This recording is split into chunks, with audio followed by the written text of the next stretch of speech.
The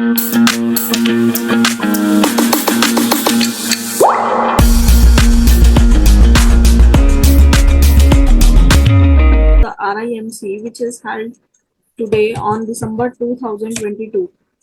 It is math portion we are discussing. So before starting the paper, I will clear you about the sections of the RIMC paper. जो RIMC का paper है, that is subjective paper, no options are given, and it is consist of part A and part B. So part A consists 20 questions. Each question carry 5 marks. So 25 is 100 marks. And part B consists of 10 questions and 10 marks each. So it is of 100 marks. So 100 plus 100 आपका 200 marks का ये जो paper है. So we will discuss the solutions one by one. You can match your answers. So the first question is, find the largest number that will divide 398, 436, 542, leaving the remainder 7, 11 and 15 respectively. कह रहा है आपको वो बड़ी से बड़ी संख्या ज्ञात करनी है जिसमें 398, 436, 542 को भाग देने से क्रमशः 7, 11 और 15 शेष बचता है. मीन्स हर केस में आपको रिमाइंडर गिवन है हमारे पास क्वेश्चन में. So we will find the solution by deducing the reminder from this. हम पहले क्या करेंगे, इसमें से रिमाइंडर ही माइनस कर लेंगे. तो हम क्या लिखेंगे यहाँ पे, डिड्यूसिंग द रिमाइंडर, जो शेष बच रहा है हम उसी को माइनस कर देंगे फ्रॉम नंबर्स. वी गेट, हमें क्या मिलेगा फिर, 398 leaves the remainder 7, so we will subtract 7. It will become 391. 436 minus 11, this will become 6 minus 1, 5. 3 minus 1, 2, 425. So 542 remainder gives 15. So this will become 12 minus 5, 7. 3 minus 1, 2 and 527. So we get the numbers 391, 425 and 527. But they have been asked for the find the largest number. Largest या greatest word use होने पे means आपको HCF find out करना है इसका. तो HCF find out करेंगे इसका. HCF find out करने के लिए हम क्या करेंगे, जो biggest number है उसको हम divide कर देंगे second largest number से, that is 425. तो 425 1 जा 425, 7 minus 5 2, 2 minus 2 0, 5 minus 4 1. Now this will become here dividend 102 किस पे कट होगा, यहाँ पे 4 पे कट कर सकते हैं इसको इजीली. 4 2 जा 8, 0 4 1 जा 4, 15 माइनस 8 आपका 7 आ जाएगा, यहाँ पे आ जाएगा 1. This will become 17. नाउ 102 आपका अंदर आ जाएगा. 17 6 जा 102 होता है. This is completely divisible. So the divisor by which we are dividing it is the HCF. So HCF is 17. We can also check by dividing this number. So we will divide 399 1 by 17. So 17 2 is 34. 9 minus 4 5. 3 minus 3 0. Bring down 1. 17 3 is 51. So all the numbers are getting completely divided by the 17. So that greatest number is, या फिर largest number is 17. So question 1, correct answer will be 17. So let us move to the next question. This is simplify 1204.09.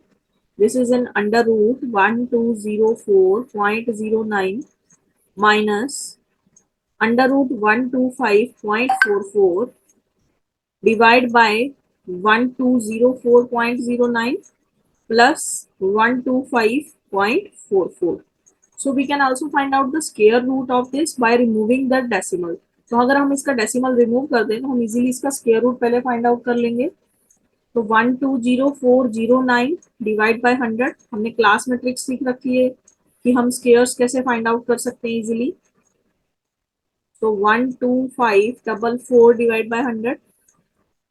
जो भी आपका square आएगा उसमें एक आपका point लग जाएगा, बिकॉज 100 का जो स्क्वायर रूट होता है वो तो होता है आपका 10. तो मीन्स आपको इन दोनों का निकालना है. तो देखिए हम इसलिए इजी मेथड कौन सा यूज करेंगे, लास्ट में 9 आ रहा है तो 9 किसके लास्ट में आता है, it can be in the 3 और 7 7 जा 49। तो 3 के स्क्वायर के लास्ट में 9 आता है या 7 के स्क्वायर के लास्ट में 9 आता है हमारे पास। तो लास्ट से 2 डिजिट्स को कट कर देंगे because we are finding the square root. अब हमें चेक करना है 1204 के नियर बाय कौन सा स्क्वायर हमें मिलेगा। तो 1156 आपका 34 का स्क्वायर होता है और 35 का आपका हो जाएगा 5 का स्क्वायर 25, 3 4 जा 12, 12 25 तो इससे बड़ा हो जाएगा तो 34 और लास्ट में आपका क्या आएगा 3 और 7 में से कोई एक। ठीक है, तो हमारा अगर स्टार्टिंग बनता है तो 343 बन सकता है नंबर या फिर 347 बन सकता है। Now we will compare it by 345। तो 345 से हम इसको कंपेयर करेंगे, अगर हमारी कंसीडर वैल्यू बड़ी है तो बड़े वाली वैल्यू चूज करते हैं, अगर कंसीडर वैल्यू छोटी होती है तो छोटे वाली चूज करते हैं। तो इसका आंसर आएगा आपका 347 का स्क्वायर बनता है आपका। तो अपॉन में 10 भी है तो हम इसको लिख सकते हैं 34.7। सो बेटा क्लास में हमारे ट्रिक्स यूज होती हैं, उसकी वजह से हम easily square roots find out कर सकते हैं, स्क्वायर्स फाइंड आउट कर सकते हैं। तो ऐसे ही इसी मेथड से हम 125.44 का स्क्वायर रूट फाइंड आउट कर लेंगे। This is the square root of, last में 2 आ रहा है आपके, 2 2 जा 4 होता है या 8 8 जा 64 होता है। तो लास्ट से 2 डिजिट्स कट करेंगे और 11 का स्क्वायर बन रहा है ये। 121 के नियर बाय 125 वैल्यू है तो दिस कैन बी 1112 और 118, बट कंपेयर करेंगे किससे 115 से। तो जब कंपेयर करेंगे तो हमारी वैल्यू कंसीडर वैल्यू छोटी आएगी तो ये हमारा 112 का स्क्वायर है। तो 112 बाई 10 मीन्स 11.2। तो हम क्या कर सकते हैं, हम रफ वर्क में भी इनके पहले स्क्वायर रूट्स फाइंड आउट कर सकते हैं। अब देखिए हमने डायरेक्ट वैल्यू को यूज करना है, अब तो हमारे पास वैल्यूज आ गई। इसकी वैल्यू आई है आपकी 34.7 माइनस 11.2, ऐसे ही नीचे डिनोमिनेटर में कर देंगे 34.7 plus 11.2। So we will subtract and one time we will add. तो जब आप सब्ट्रैक्ट करेंगे तो आपका आएगा 23.5, ऐड करेंगे तो 7 प्लस 2 9, 4 प्लस 1 5, 3 प्लस 1 4, सो 45.9। सो आप डेसिमल को रिमूव भी कर सकते हैं तो आपका जो आंसर आएगा that will be equal to 235 divide by 459। Simplify करना था आपको इसको। So this will be the correct answer. Either it can be in the point or it can be like this. So next question. Adjacent sides of a rectangle are given as this. Adjacent sides क्या होती है, rectangle की जो adjacent side होती है, adjacent side means those two sides who share the same angle. ऐसी दो sides जो एक same angle को share करेंगी वो adjacent हो जाएंगी। जैसे ये और ये वाली साइड दोनों इस एंगल को शेयर कर रही हैं, मीन्स ये दोनों क्या है, एडजेसेंट साइड है। तो दिस इज ब्रेथ, रेक्टेंगल की आपको पता है this is breadth and this is length. Opposite sides आपके रेक्टेंगल की क्या होती है, इक्वल होती है। तो लेंथ आपको एक दी है और एक आपको ब्रेथ दी है, आपको क्या फाइंड आउट करना है, find this perimeter. So perimeter का फॉर्मूला क्या होता है, sum of all sides.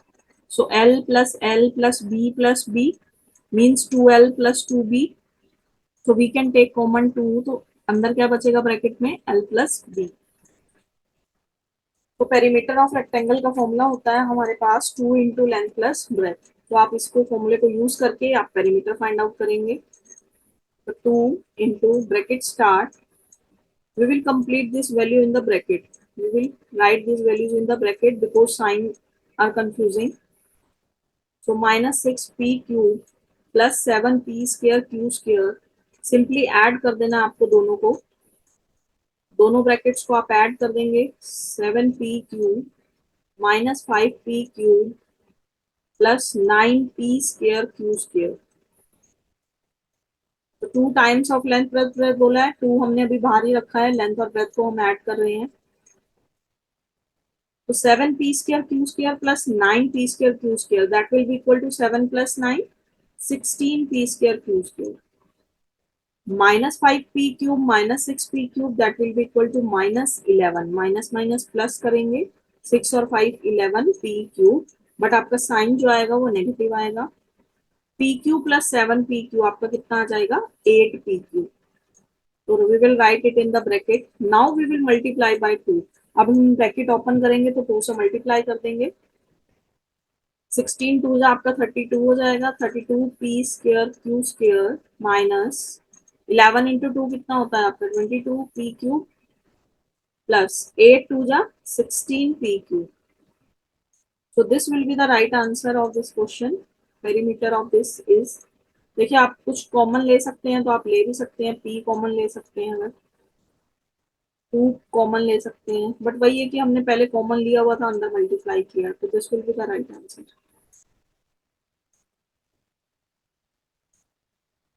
Let us move to the next question.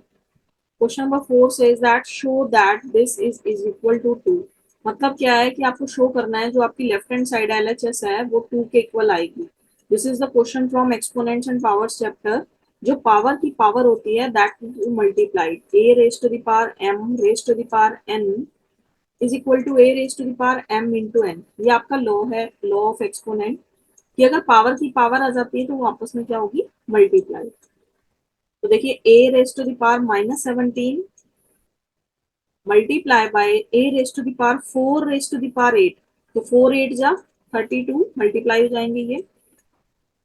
Similarly 8 a cube लिखा है, तो अगर हम ब्रैकेट को ओपन करें तो 2a का होल क्यूब लिख सकते हैं इसको। देन पूरे की पावर फिर अगेन आपके पास कितनी है 2/3। सिमिलरली डिनोमिनेटर में देखिए 16a4 लिखा है। कौन सा ऐसा नंबर है जिसकी मैं 4 टाइम्स मल्टीप्लाई करूं तो मुझे 16 मिलेगा। तो 2 इज दैट नंबर। 2 2 जा 4 2 जा 8 2 जा 16। तो हम इसको भी ऐसे लिख सकते हैं 2a raise to the power 4, फिर पूरे की होल पावर आपके पास कितनी है 1/4 into a raise to the power 2 raise to the power 8। Power to power means multiplication, तो 8 2 जा कितना हो जाएगा आपका 16। So now power to power multiply होता है तो ये दोनों आपस में मल्टीप्लाई होंगे, ऐसे ये दोनों आपस में मल्टीप्लाई होंगे। 3 से आपका 3 कैंसल, 4 से आपका 4 कैंसल, और यहाँ पे आपके पास क्या बचेगा a raise to the power -17 multiply a raise to the power 32 into 2a। आपकी पावर यहाँ पे 2 बच गई है, उसको लिख सकते हैं आप 2a raise to the power 2 divide by 2a raise to the power 1। 1 power का मीन्स 2a ही है, and a raise to the power 16। अब देखिए आपका क्या है, यहाँ पे 16 है, यहाँ पे 32 और 17 है। अब पावर बेस सेम होते हैं तो पावर्स क्या हो जाती हैं add, means a raise to the power m into a raise to the power n, a raise to the power m plus n के इक्वल होता है। मतलब आपका 32 में से 17 माइनस होगा क्योंकि उसके आगे माइनस का साइन है। तो 32 में से 17 माइनस करेंगे तो a raise to the power 15 बच जाएगा आपके पास। और 2a को आप ओपन करके लिख सकते हैं 2a इंटू 2a, इसकी whole part 2a divide by 2a into a raise to the power 16। अब ये एक 2a से एक 2a आपका कैंसिल हो जाएगा। यहाँ a की 16 पावर्स हैं और यहाँ पे a की 15 पावर्स हैं, तो 15 पावर्स नीचे आएंगी माइनस हो जाएंगी। यहाँ पे हमारे पास क्या बचा 2a upon 2 into a।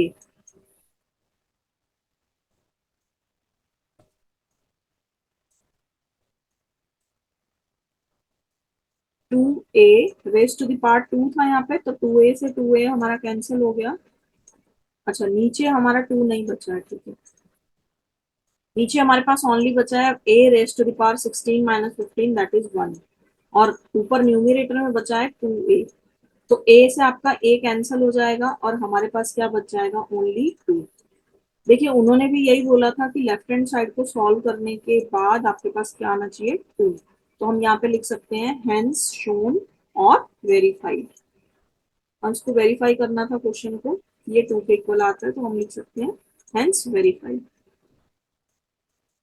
So let us move to the next question, question number 5. Prove the interior angle of a regular polygon is 3 times the exterior angle of a regular decagon. Decagon कौन सा होता है जिसकी 10 sides होती हैं, और regular polygon में आप किसी भी पॉलीगन का एग्जांपल ले सकते हो। तो देखिए रेगुलर जो डेकागन है उसकी आपकी 10 साइड्स होती हैं, तो एक्सटीरियर एंगल का फॉर्मूला होता है हमारा 360 डिग्री डिवाइडेड बाय एन। उसने एक्सटीरियर एंगल को प्रूव करने के लिए बोला है ना, तो हम क्या लिखेंगे यहाँ पे, exterior angle of decagon will be equal to, formula होता है 360 divide by n, n means number of sides. तो डेकागन में नंबर ऑफ साइड्स 10 है, मींस आपको डिवाइड में 10 लेना पड़ेगा, तो 0 से 0 कैंसल। एक्सटीरियर एंगल कितने डिग्री का आ गया यहाँ से मेरे पास, 36 डिग्री का। ऐसे ही उसने किसी पॉलीगन का एग्जांपल लेने के लिए बोला, तो हम किसी एक पेंटागन का एग्जांपल ले रहे हैं। तो exterior angle of pentagon is equal to, penta stands for 5, तो इसकी 5 साइड्स होंगी, तो 360 डिवाइड बाय 5, 5 7 जो 35, 5 2 जो 10, तो 72 डिग्री का एंगल आ जाएगा यहाँ से पेंटागन का। और आपका इंटीरियर एंगल क्या आएगा पेंटागन का, देखिए interior angle plus exterior angle दोनों का सम किसके इक्वल होता है, 180 डिग्री के। अगर मैं 180 में से एक्सटीरियर एंगल को माइनस कर दूं, 72 डिग्री को माइनस कर दें हम, तो हमारे पास इंटीरियर एंगल आ सकता है। तो 180 डिग्री माइनस 72 आपका 108 डिग्री का आपका क्या आ जाएगा, इंटीरियर एंगल ऑफ पेंटागन। अब देखिए आपने यहां से एक्सटीरियर एंगल निकाला डेकागन का, that is equal to 36 degree. यहां से हमने इंटीरियर एंगल निकाला पेंटागन का, that is equal to 108 degree. तो यहां से मेरे को क्या रिलेशन नजर आ रहा है, 36 को अगर मैं 3 से मल्टीप्लाई करूंगी तो वी कैन गेट 108। सो यही प्रूव करना था हमें कि इंटीरियर एंगल जो है वो 3 टाइम्स होता है किसका, एक्सटीरियर एंगल ऑफ डेकागन का। तो यहां से हम कह सकते हैं, so we can easily prove that exterior angle of decagon is equal to 3 times of, sorry, interior angle is equal to 3 times of exterior। तो exterior angle of decagon इसको मल्टीप्लाई कर देंगे 3 से, तो 3 into exterior angle of decagon will be equal to interior angle of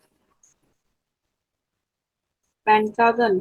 आप कोई भी polygon का एग्जांपल ले सकते हैं यहाँ पे। तो देखिए 36 इंटू 3 करते हैं तो आपका कितना आ रहा है, 108 डिग्री। तो हम यहाँ पे क्या लिख सकते हैं, hence prove, hence prove. Let us move to the next question, question number 6. Question number 6 that says that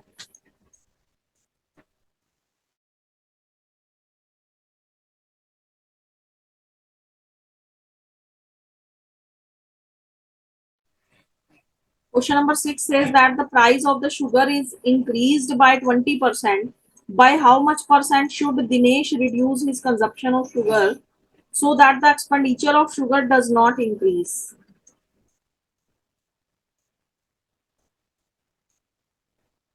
तो देखिए क्या बोला कि चीनी की जो कीमत है उसमें कुछ ना कुछ वृद्धि हो गई।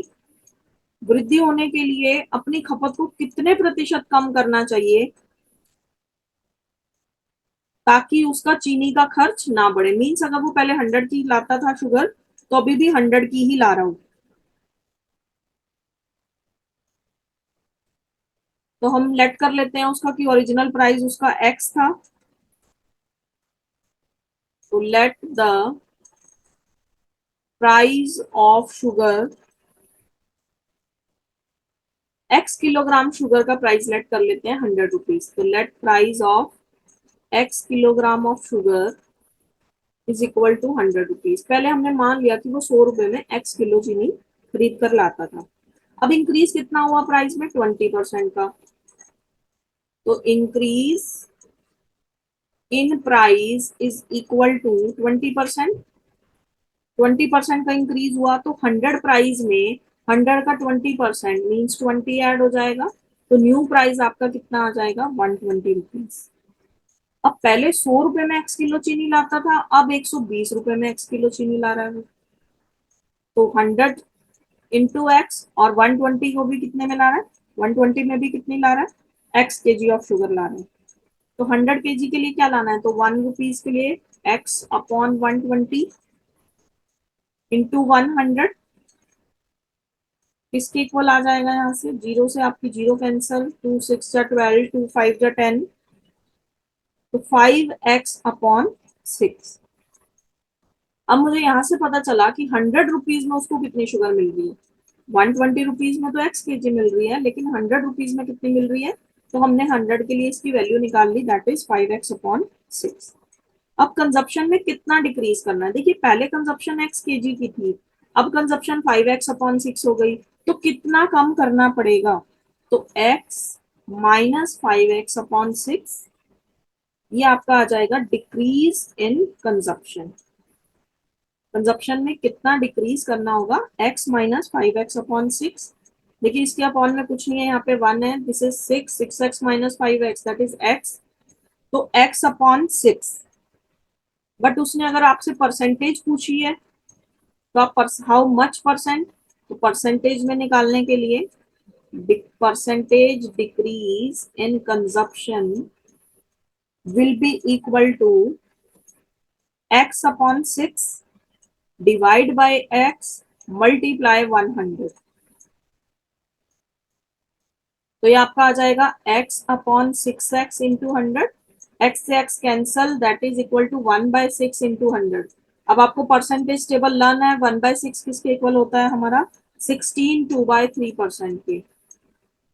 तो उसको अपनी कंजप्शन को 16 2/3% से डिक्रीज करना होगा, सच दैट की एक्सपेंडिचर जो है वो इंक्रीज ना हो। अगर आपको 1/6 की वैल्यू नहीं पता, तो आप उसको 100 से डिवाइड कर सकते हैं, 2 3 जा 6, 2 5 जा 10, दिस विल बिकम 50 अपॉन 3,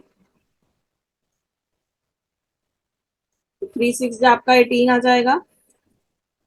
तो 16 2/3% will be the right answer of this question. 16 2/3%. Let us move to the next question. The LCM of the two numbers is 9 times their HCF. Sum of HCF and LCM is 500. कह रहा है आपको ना दो LCM of दो numbers क्या है, 9 times है उनके HCF का। तो अगर HCF ही नहीं पता तो LCM कैसे निकालेंगे, तो हमें पहले HCF को लेट करना होगा। तो late HCF of two numbers is equal to x। अगर HCF x है तो LCM कितना हो जाएगा, 9 times mean 9x। Sum of HCF and LCM is 500। तो अकॉर्डिंग टू क्वेश्चन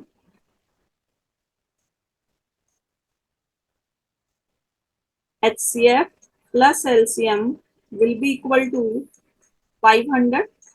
सो हमारे अकॉर्डिंग HCF जो है वो x है और LCM जो है वो 9x है, तो x plus 9x will be equal to 500, तो 10x will be equal to 500। तो x की वैल्यू आपकी यहाँ से आ जाएगी 500 अपॉन 10, दैट इज 50। और जो x था उसी को हमने HCF लेट किया था, तो क्वेश्चन में भी HCF पूछा है। तो HCF of two numbers will be equal to 50। अगर आपसे LCM पूछ ले तो 50 इंटू 9 हो जाता आपका, फिर 450 आंसर आ जाता। So now answer will be 50। Question number 7, the right answer is 50। चलिए let us move to the next question. Question number 8 solve करना है इसको। x plus 1 upon x plus 2 whole raise to the power 2 is equal to x plus 2 upon x plus 4। अब आपको पहले इसका open करना होगा स्क्वायर, तो आइडेंटिटी यूज होगी यहाँ पे a plus b whole square is equal to a square plus b square plus 2 into a into b. तो यहाँ पे आप स्क्वायर ओपन करेंगे, x का स्क्वायर प्लस 1 का square 1 plus 2 into 1 into x that is 2x। Similarly, we will open the square in the denominator. X square plus 4 plus 2 to the 4x will be equal to x plus 2 into x plus 4. So we will multiply, cross multiply करेंगे यहाँ पे. पहले x से multiply करेंगे, x cube plus two x square plus 4 से multiply करेंगे,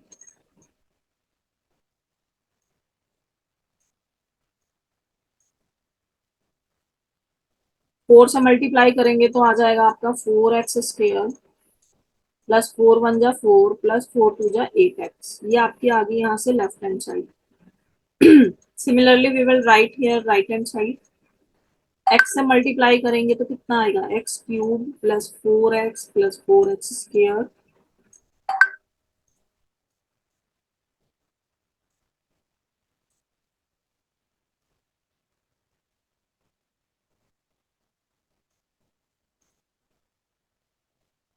अब आप 2 से मल्टीप्लाई करेंगे तो 2x² प्लस 2 4 जा 8 प्लस 2 4 जा 8x. यहाँ से आपके पास आ गई right hand side. Now the terms which are common in left hand side and right hand side, they can be cut out. So x cube left में भी आ रहा है, right में भी cut. 4x² cut, 2x² cut, 8x and 8x will be cut. So we are left with x plus 4 is equal to 4x plus 8. इसको solve करना था तो आप यहाँ पे इसको ला सकते हैं 4x minus x and 4 minus 8. 4x minus x will equal to 3x and 4 minus 8 is equal to minus 4. So x will be equal to minus 4 upon 3. X is equal to minus 4 upon 3.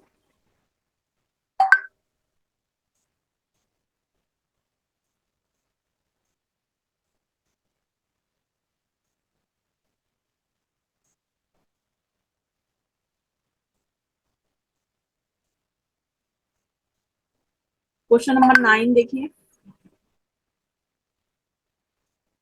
A man loses 20% of his money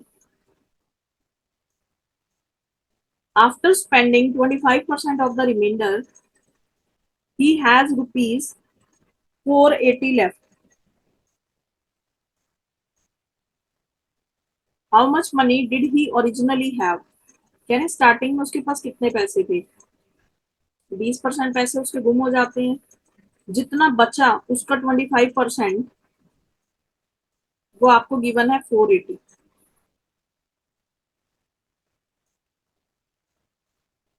तो हम late कर सकते हैं, यहाँ पे x late कर सकते हैं, 100 लेट कर सकते हैं.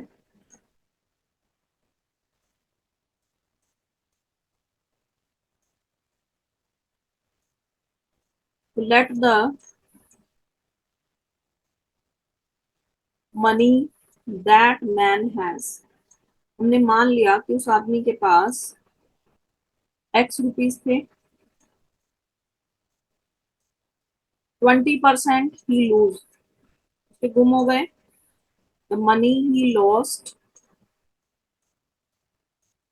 Is equal to 20%. तो x का 20% निकालेंगे, 20 अपॉन 100 इंटू x अपॉन 5 आ जाएगा. अब रिमाइंडर मनी क्या बचेगी उसके पास, remaining money is equal to x money total थी, x में से x बाय 5 उसकी लॉस्ट हो गई, तो 5x minus x that is equal to 4x upon 5. अब रिमेनिंग का 25%, तो 4x अपॉन 5 का 25% उसके पास है. कितना है वो, 480 के इक्वल. तो 25 1 जा 25, 25 4 जा 100, 4 1 जा 4, कटिंग कर देंगे यहाँ से. So now we are left with x upon 5 is equal to 480.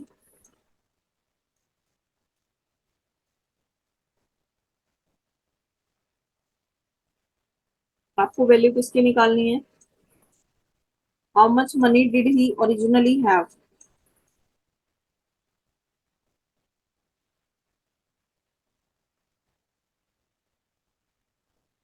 तो money after losing minus money spend.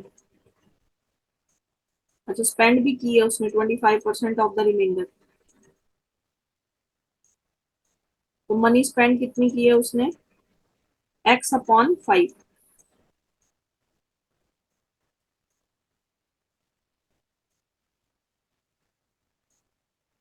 देखिए टोटल मनी थी उसके पास एक्स, एक्स बाय 5 उसकी लूज हो गई, ही लॉस्ट।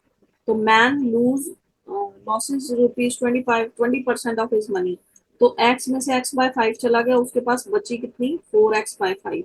4x/5 का 25% उसने खर्च कर दिया, तो स्पेंडिंग कितनी हो गई उसकी? x/5। x/5 उसने स्पेंड कर दिया। देखिए लूज भी x/5 हुई है और स्पेंड भी x/5 हुई है। Now he has rupees 480 left. तो एक्स मनी टोटल थी, x/5 गुम गई, x/5 खर्च कर दी, बची कितनी? 480।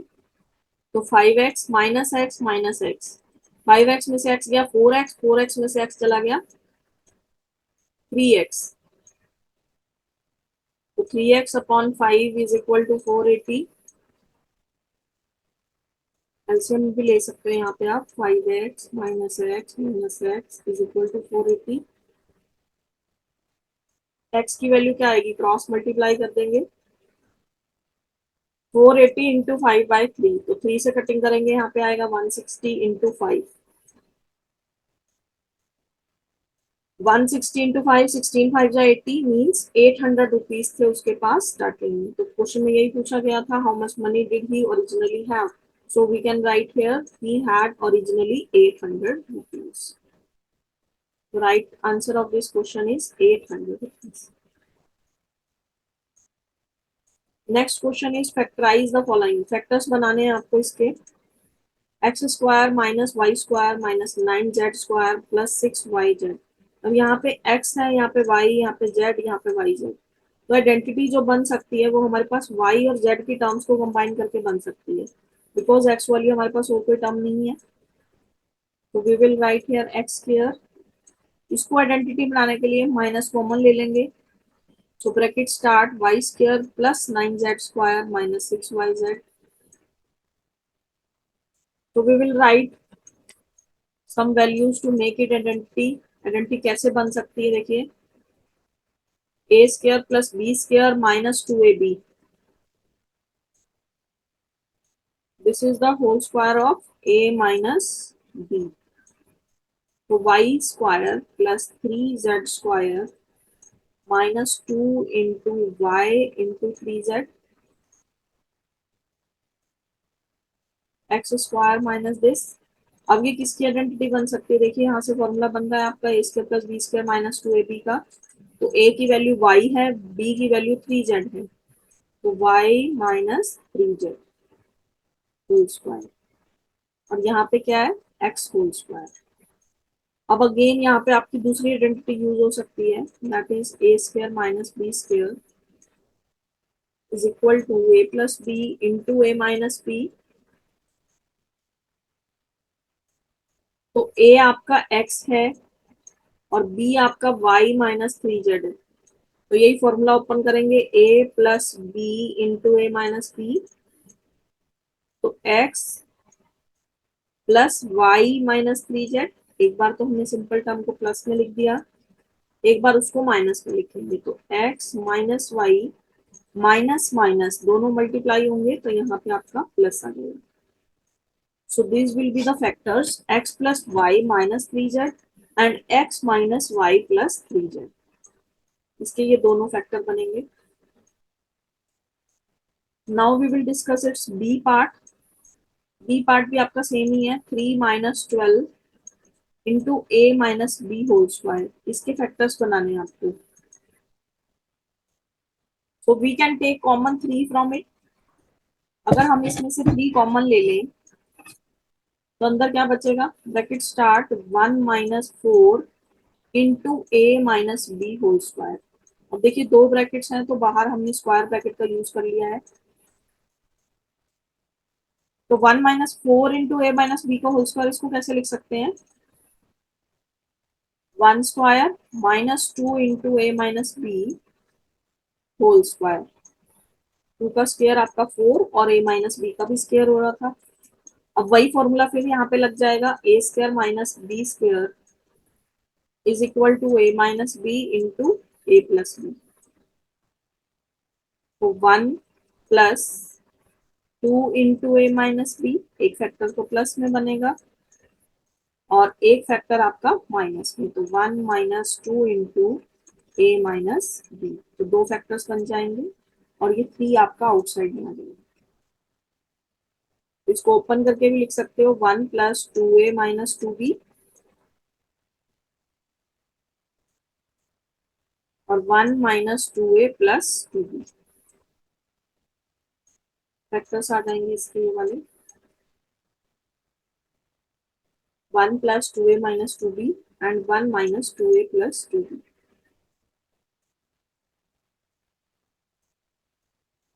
तो ये ना, sorry.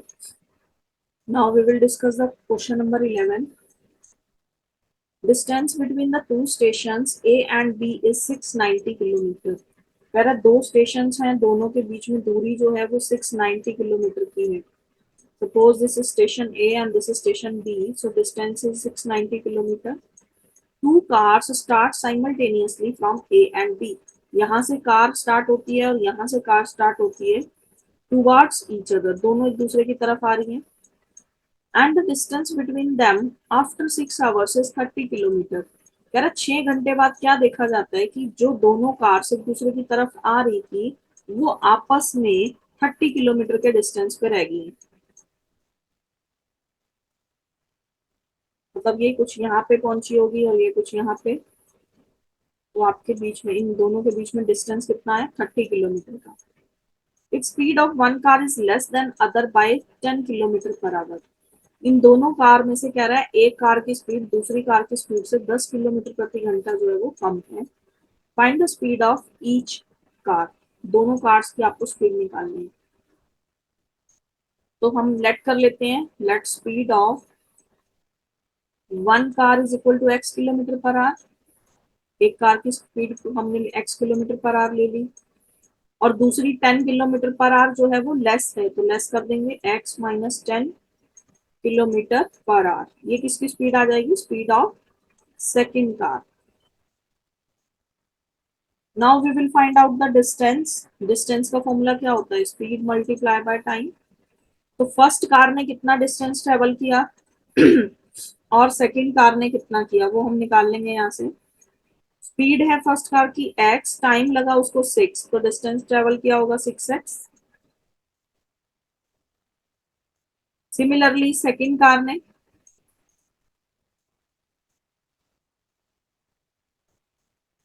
Distance is equal to speed multiply by time. Speed है उसकी x - 10, टाइम उसको भी उतना ही 6 आवर्स के बाद देखा, तो 6x - 60। तो फर्स्ट कार ने कुछ डिस्टेंस ट्रेवल किया, सेकंड कार ने कुछ डिस्टेंस ट्रेवल किया, तो टोटल डिस्टेंस किसके इक्वल आएगा हमारा? दोनों कार्स ने जो डिस्टेंस ट्रेवल कर लिया वो मिलके कितना कर लिया? 30 किलोमीटर। वो मतलब नहीं चल पाए हैं, अभी दूरी पे हैं उसकी, तो मतलब 690 में से अगर मैं 30 माइनस कर दूं तो बाकी डिस्टेंस तो वो टोटल ट्रेवल कर चुके हैं, बस सिर्फ 30 किलोमीटर का डिस्टेंस रह गया। तो 690 में से 30 चला गया, यानी 660 वो कवर कर चुके हैं। But according to us 6x + 6x - 60 वो ट्रेवल कर चुके हैं। तो 6x + 6x कितना हो जाएगा? 12x - 60 is equal to 660। So 12x will be equal to 660 + 60। Transformation करेंगे, राइट साइड पे वैल्यू जाएगी, प्लस में हो जाएगी, तो यहाँ से आपका आ गया 12x इज इक्वल टू 720। तो x की वैल्यू कितनी आएगी? 720 डिवाइड बाई 12, 12 6 जा 70, 60 किलोमीटर पर आवर। तो speed of first car is equal to 60 kilometre per hour. आपसे पूछा क्या है? Find speed of each car, दूसरी कार की भी निकालनी है। तो कार वन की आ गई आपकी 60 किलोमीटर पर आवर सेकंड वाली की 10 कम थी, तो 60 माइनस 10, 50 किलोमीटर पर आवर। तो स्पीड ऑफ सेकंड कार क्या आ जाएगी? 50 किलोमीटर पर आवर। तो इसका आंसर आ जाएगा क्वेश्चन का 60 एंड 50।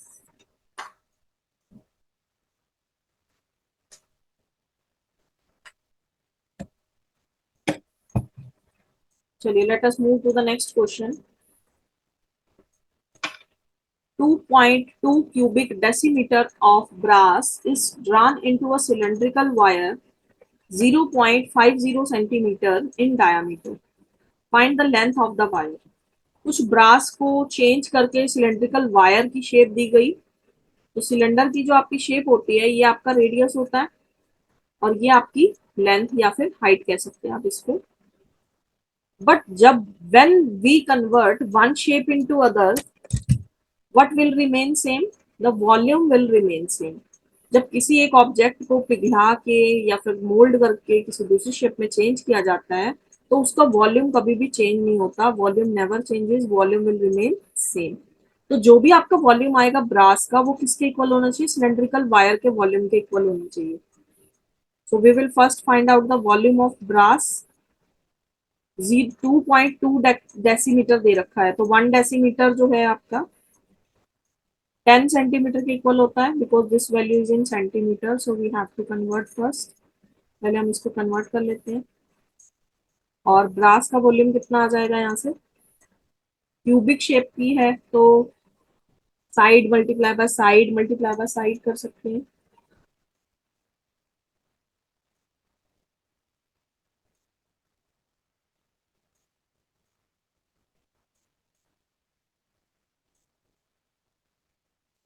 क्यूबिक डेसीमीटर क्यूबिक है, अच्छा, तो डेसीमीटर 10 सेंटीमीटर है, उसका क्यूब कर देंगे।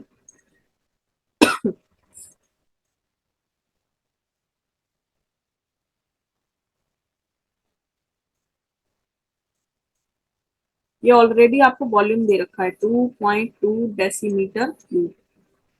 ऑलरेडी वॉल्यूम गिवन है, तो वॉल्यूम है आपका 2.2 डेसीमीटर क्यूब को मैंने सेंटीमीटर में कन्वर्ट किया। तो डेसीमीटर क्यूब मतलब 3 टाइम्स कन्वर्ट करना पड़ेगा, तो 10 × 10 × 10 कर दिया। अब देखिए, इसके अपॉन में 10 लग जाएगा पॉइंट हटा के, तो ये 10 से 10 कैंसिल। तो हमारे पास आ जाएगा 22 × 10 × 10, दैट इज 2200। तो 2200 सेंटीमीटर क्यूब। अब ये वॉल्यूम जो है ब्रास का, ये सेंटीमीटर क्यूब में कन्वर्ट हो गया। अब हमें क्या देखना है? जो सिलेंड्रिकल वायर है,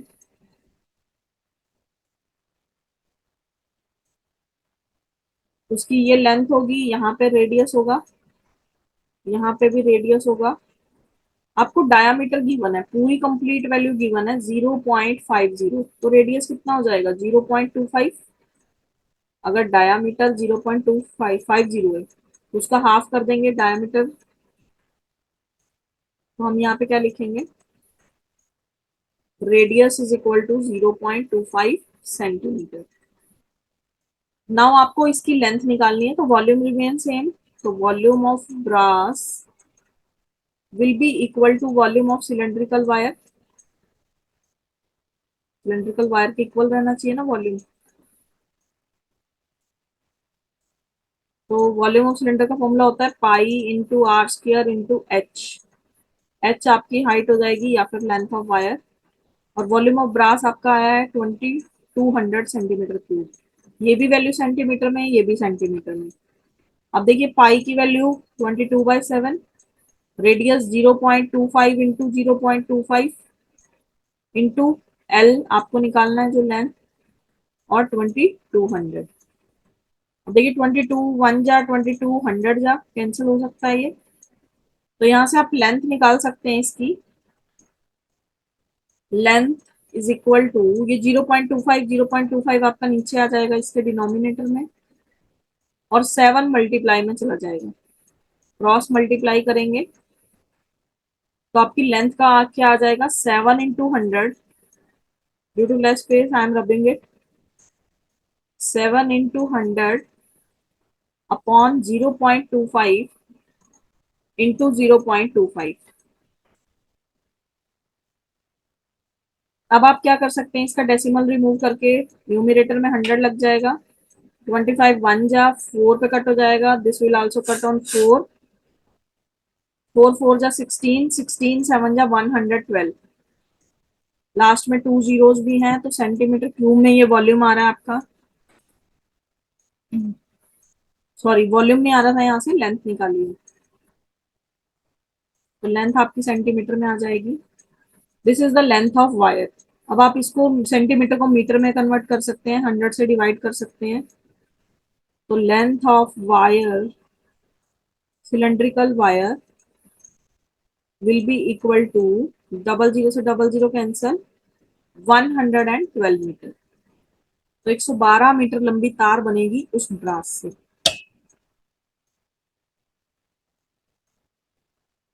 clear? Let us move to the next question. The sum of three consecutive numbers is 156. Find the number which is a multiple of 13 out of these numbers.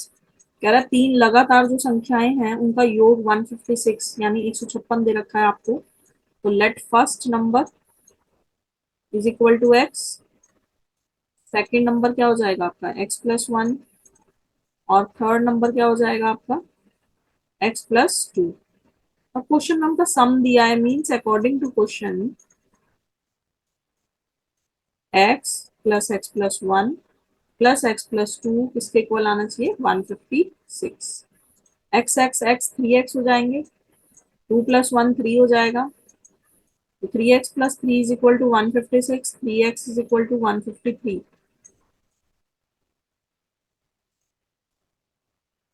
x की वैल्यू कितनी आ जाएगी 153 divide by 3, that is 51।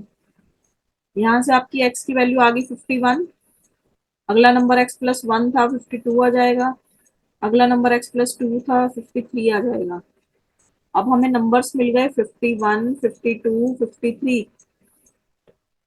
आपसे पूछा है इन numbers में से कौन सा नंबर 13 का मल्टीपल है, तो 13 के टेबल में हमारे पास 52 आता है, 13 4 जा 52, तो 52 इज अ मल्टीपल ऑफ 13। बहुत इजी क्वेश्चन था ये। चलिए let us move to the next question. Evaluate cube root of 968 plus 13 cube root of 1375। So we will find roots first. 968 के फाइंड आउट कर लेते हैं, 2 4 जा 8, 2 8 जा 16, 2 4 जा 8, अगेन 2 2 जा 4, 2 4 जा 2 1 जा 2 2 जा, अगेन 2 पे कट किया, now we will cut on 11, 11 जा 121 एंड 11 1 जा 11। ऐसे ही हम 1375 के निकाल लेंगे रूट्स, 5 से कट कर देंगे, 5 2 जा 10, 5 7 जा 35, यहाँ पे बचेगा 2 5 25 बन जाएंगे, फिर 5 पे कट करेंगे, 5 5 जा 25, 55 पे कट हो जाएगा, 5 11 एंड 11 वन जा 11। अब क्यूब रूट के लिए आपके पास वैल्यूज अगर अंदर 3 आती हैं, 3 टाइम्स वैल्यू आती है, तो बाहर आपकी 1 टाइम आती है, तो 2 into two into two into 11 into 11 plus 5 into 5 into 5 into 11। अब देखिए यहाँ पे 3 टाइम्स हमारे पास 2 आ रहा है, बट 3 टाइम्स 11 नहीं आ रहा, ऐसे यहाँ पे 3 टाइम्स 5 आ रहा है, यहाँ पे 11 1 टाइम आ रहा है।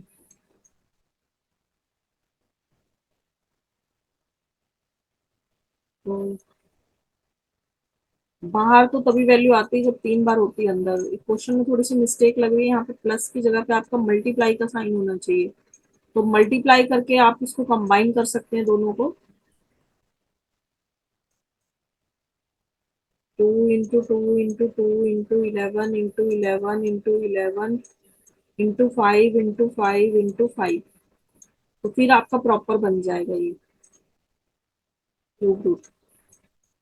2 इंटू 5 10, 10 इंटू 11 कितना होता है आपका 110।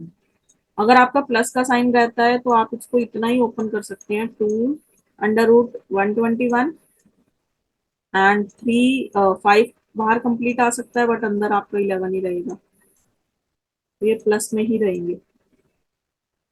अगर प्लस का रहता है तो ये आंसर आना चाहिए, अदरवाइज यहाँ पे मिस्टेक लग रही है, मल्टीप्लाई का साइन होना चाहिए। Then we will find the proper cube root that is equal to 110।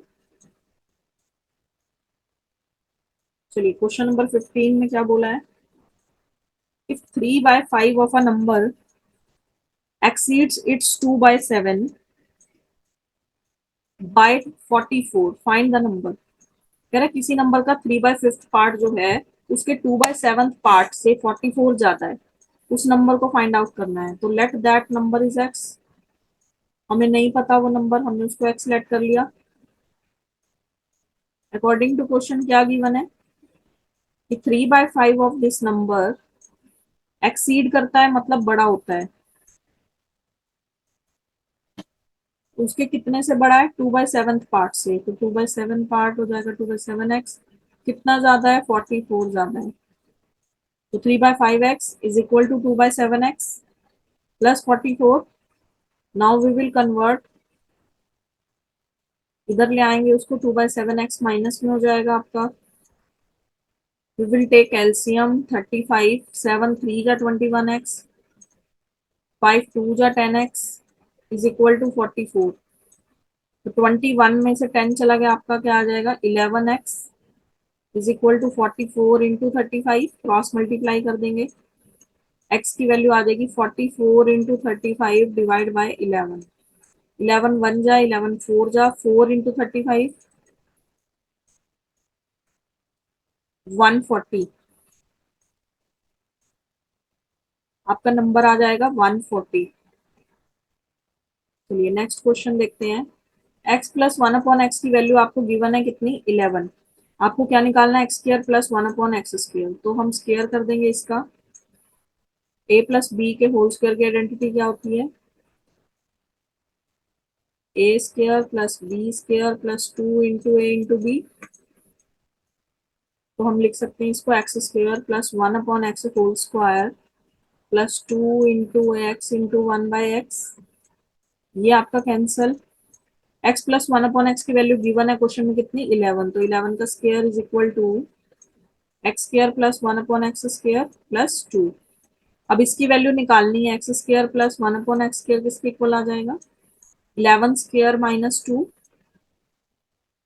11 का स्क्वायर होता है 121, 121 में से 2 चला गया, आपका 119 आ जाएगा। सिमिलरली अब आपको इसकी पावर 4 करनी है बी पार्ट के लिए, तो जब 4 करेंगे तो वो इसका स्क्वायर हो जाएगा। तो इसके स्क्वायर में से अगर 2 माइनस कर दें तो x4 प्लस 1/x4 क्या आ जाएगा। सिमिलरली जैसे वहां पे हमने क्या किया, इसके लिए 11 का स्क्वायर माइनस 2। अब क्या होगा, जो भी वैल्यू इसकी आई है उसका स्क्वायर माइनस 2। तो 119 स्क्वायर बी पार्ट आ जाएगा इसका। इसकी वैल्यू आपकी आ गई 119। तो x4 plus 1/x4 is equal to, जो भी इस वैल्यू का आपका स्क्वायर आया है उसमें से 2 सब्ट्रैक्ट कर देंगे, तो 119 स्क्वायर माइनस 2। अब 119 का स्क्वायर निकाल लो।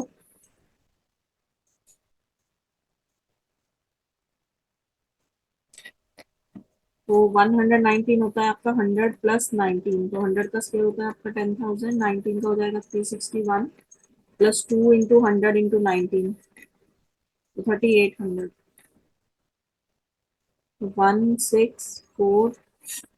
14161 माइनस 2 कर देंगे तो 14159। तो बी पार्ट का आंसर आ जाएगा 14159।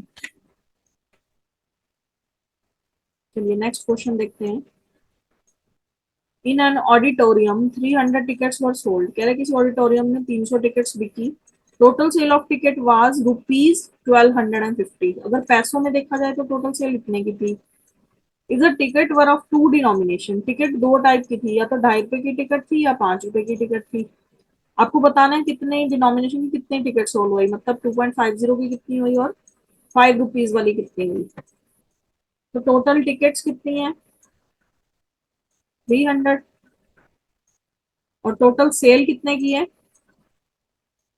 1250 की। तो देखिए टोटल टिकट अगर 300 है तो हम लेट कर लेते हैं कि 2.50 रुपीज वाली एक्स टिकट सॉल्व हुई एंड 5 रुपीज वाली 300 में से एक्स माइनस कर दें क्योंकि टोटल टिकट्स ही 300 थी। तो 2.50 डिनोमिनेशन की टिकट्स जो है वो एक्स लेट कर ली और दूसरी हमने लेट कर ली 300 माइनस एक्स।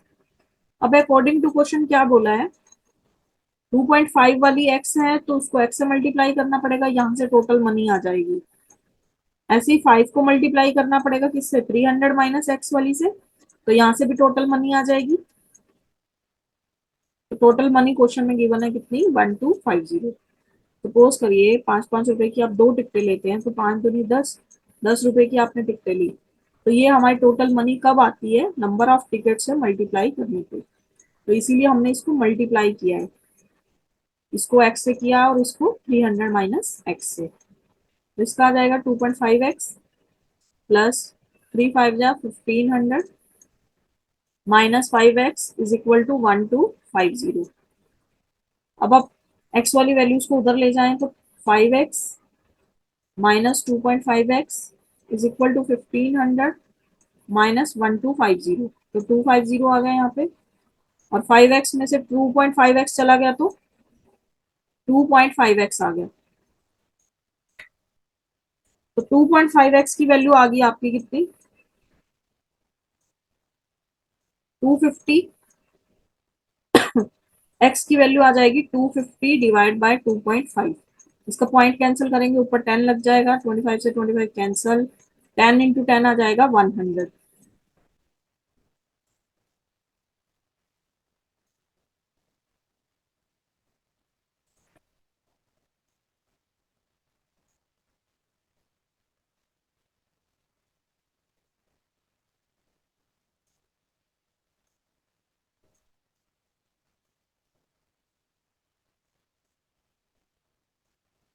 तो देखिए आपकी 100 टिकट्स आ गई, ये वाली 2.50 रुपीज वाली एक्स सेलेक्ट किया था वो 100 आई है।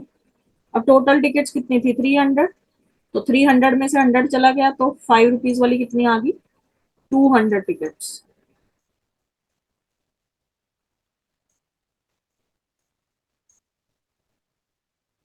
नेक्स्ट क्वेश्चन है आपका, dice tossed once list the outcomes. कह रहा है एक गोटे को उछाला जाता है, पहले तो उसके आउटकम्स निकालो। आउटकम्स क्या होते हैं कि हम अगर डाइस को टॉस कर रहे हैं तो क्या आएगा डाइस पे, किस किस चीज की प्रोबेबिलिटी है।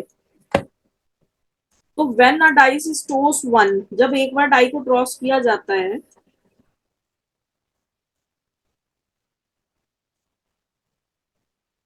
तो आउटकम्स आपके आ जाएंगे।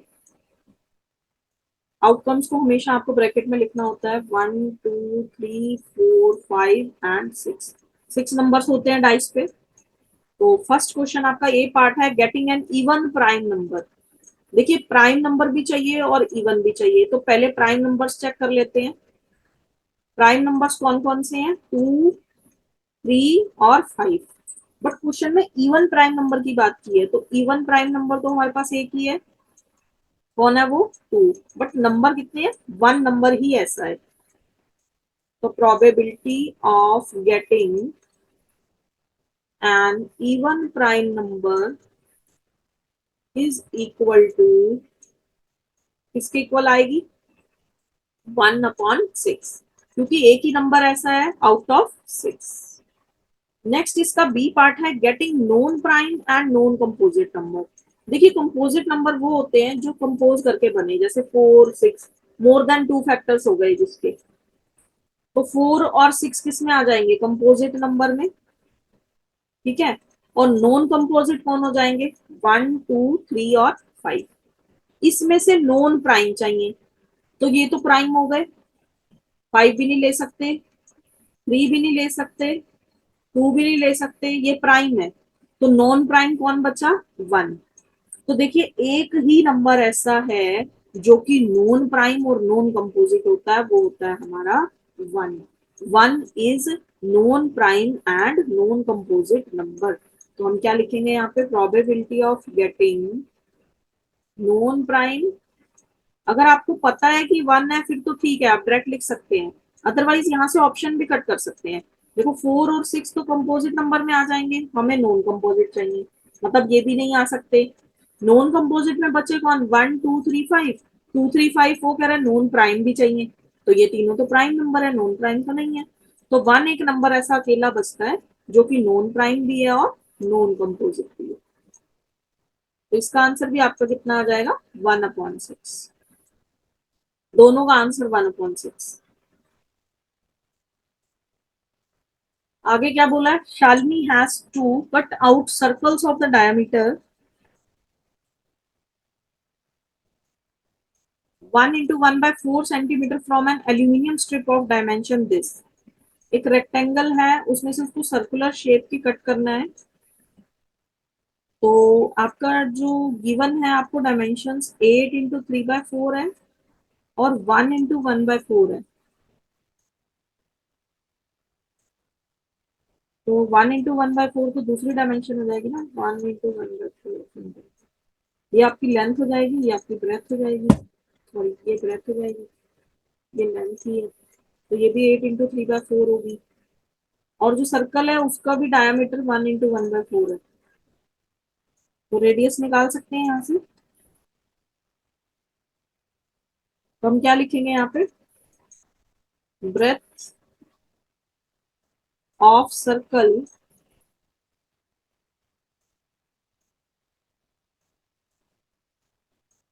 इज इक्वल टू,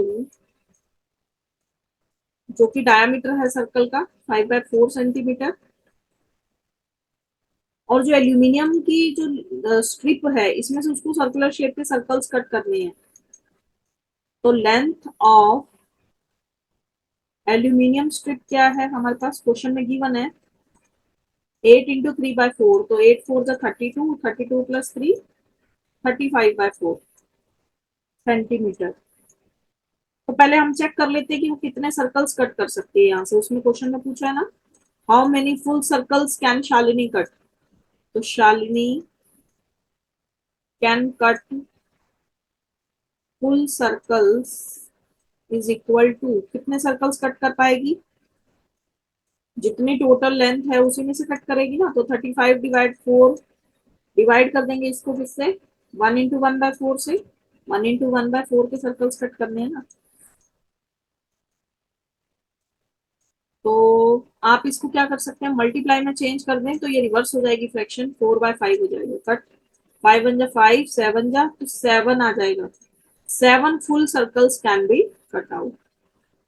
आधा क्वेश्चन तो कंप्लीट हो गया। आगे पूछा है also calculate the wastage of aluminium strip. देखो जब हम इसको सर्कुलर शेप की स्ट्रिप्स में कट करेंगे तो ये कुछ पार्ट वेस्ट होगा इसका यहाँ से, क्योंकि सर्कुलर शेप और रेक्टेंगुलर शेप में यहाँ पे डिफरेंस आ रहा है हमारे पास।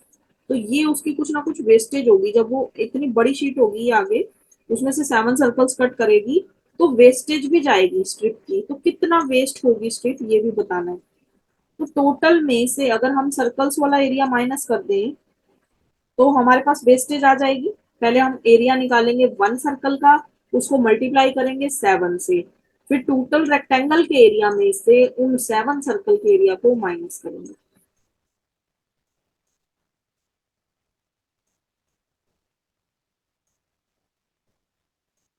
तो area to be cut by 1 circle is equal to πr² होता है फॉर्मूला। 22/7 इंटू रेडियस कितना गिवन था उसका, 5/4 तो आपका डायामीटर था, उसको 2 से डिवाइड करेंगे तो रेडियस आ जाएगा 5/8। तो 5 22/7 इंटू 5/8 इंटू 5/8, तो 22/7 इंटू 25/8 या 64 सेंटीमीटर स्क्वेयर। ये आपका किसका एरिया आ गया, एक सर्कल का। ऐसे सर्कल्स उसके पास कितने हैं, 7, तो 7 सर्कल्स का निकाल लेंगे area of 7 circles is equal to, इसी को आप 7 से मल्टीप्लाई कर देंगे। 7 से 7 आपका कट हो गया, 2 से कटिंग कर दो 11, यहाँ पे आ जाएगा 32।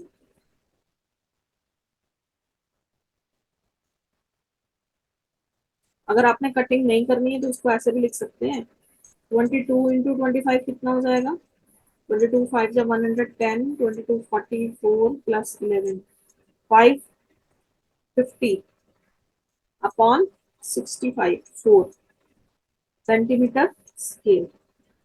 अब ये 7 सर्कल्स का एरिया आ गया पूरी एल्यूमिनियम स्ट्रिप में से। अगर हम 7 सर्कल के एरिया को माइनस करेंगे तभी निकलेगा, बट जो स्ट्रिप है वो रेक्टेंगुलर शेप की है, तो एरिया ऑफ रेक्टेंगुलर स्ट्रिप क्या होता है हमारा, लेंथ मल्टीप्लाई ब्रेथ। लेंथ आपको गिवन है, ब्रेथ आपको गिवन है, तो दोनों को मल्टीप्लाई कर दो, तो 35/4 इंटू 5/4, इसमें से आपको ये एरिया को माइनस कर देना, जो आया 550/64, तो 4 4 जा 16, 35 को 5 से करेंगे तो 175। अब एलसीएम ले लो, 64 एलसीएम आ जाएगा, ये 4 से मल्टीप्लाई हो जाएगा आपका, 700 माइनस 550 कितना हो जाएगा, 150/64। ये वेस्टेज निकाल रहे हैं हम पूरी शीट में से, 7 सर्कल्स को माइनस कर दें, तो पूरी शीट का लेंथ इंटू ब्रेथ था और 7 सर्कल्स का ये था, दोनों को माइनस कर दिया, तो 150/64 है, कटिंग कर सकते हैं, यहाँ पे 32 आ जाएगा, यहाँ पे आ जाएगा आपका 2 7 जा 14, 2 5 जा 10, तो 75/32 सेंटीमीटर स्क्वेयर। वेस्टेज आ जाएगी 75/32 सेंटीमीटर स्क्वेयर। मिक्स में करना चाहते हो मिक्स में भी कर सकते हो इसको, 2 × 11/32 सेंटीमीटर स्क्वेयर। अगला क्वेश्चन है आपका, एक रेक्टेंगल है P Q R S, O P Q angle, O P Q यानी ये वाला एंगल गिवन है आपको कितना, 48 डिग्री। अब आपको क्या निकालना है, angle R S Q, R S Q यानी एंगल 3 निकालना है आपको। तो देखिए यहाँ पे एंगल 42 डिग्री, 48 डिग्री है ये, और रेक्टेंगल के 4 एंगल्स का जो सम होता है वो 360 के इक्वल होता है, और सारे एंगल 90 डिग्री के होते हैं। तो हम यहाँ से क्या कह सकते हैं कि एंगल 1 + 48 डिग्री किसके इक्वल होना चाहिए, 90 के। तो एंगल 1 की वैल्यू निकल जाएगी यहाँ से, 90 माइनस 48, 42 डिग्री आ जाएगा, 10 माइनस 8 2, 8 माइनस 4 4, तो ये एंगल आपका आ गया कितना, 42 डिग्री। ठीक है, अच्छा अब ये वाला एंगल आपका आ गया 42 डिग्री, तो वर्टिकली अपोजिट एंगल आपके इक्वल होते हैं, तो जब अगर ये वाला एंगल 48 है तो ये 42 होगा, अगर ये 48 है तो ये 48 डिग्री होगा। ये वर्टिकली अपोजिट एंगल है ना, इधर लाइन के इधर इधर बन गए।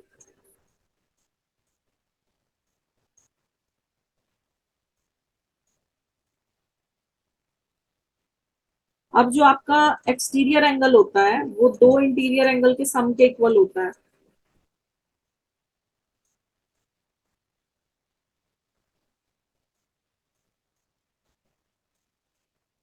तो यहां से आपके पास क्या आएगा, 42 डिग्री, 48 डिग्री, तो एंगल आपको कितने मिल गए, थ्री, थ्री एंगल चाहिए आपको।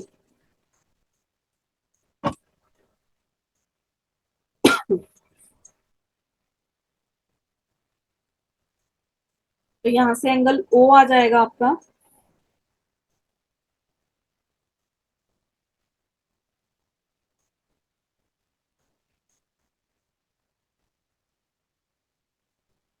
अगर ये आपका 42 डिग्री है, एंगल 1,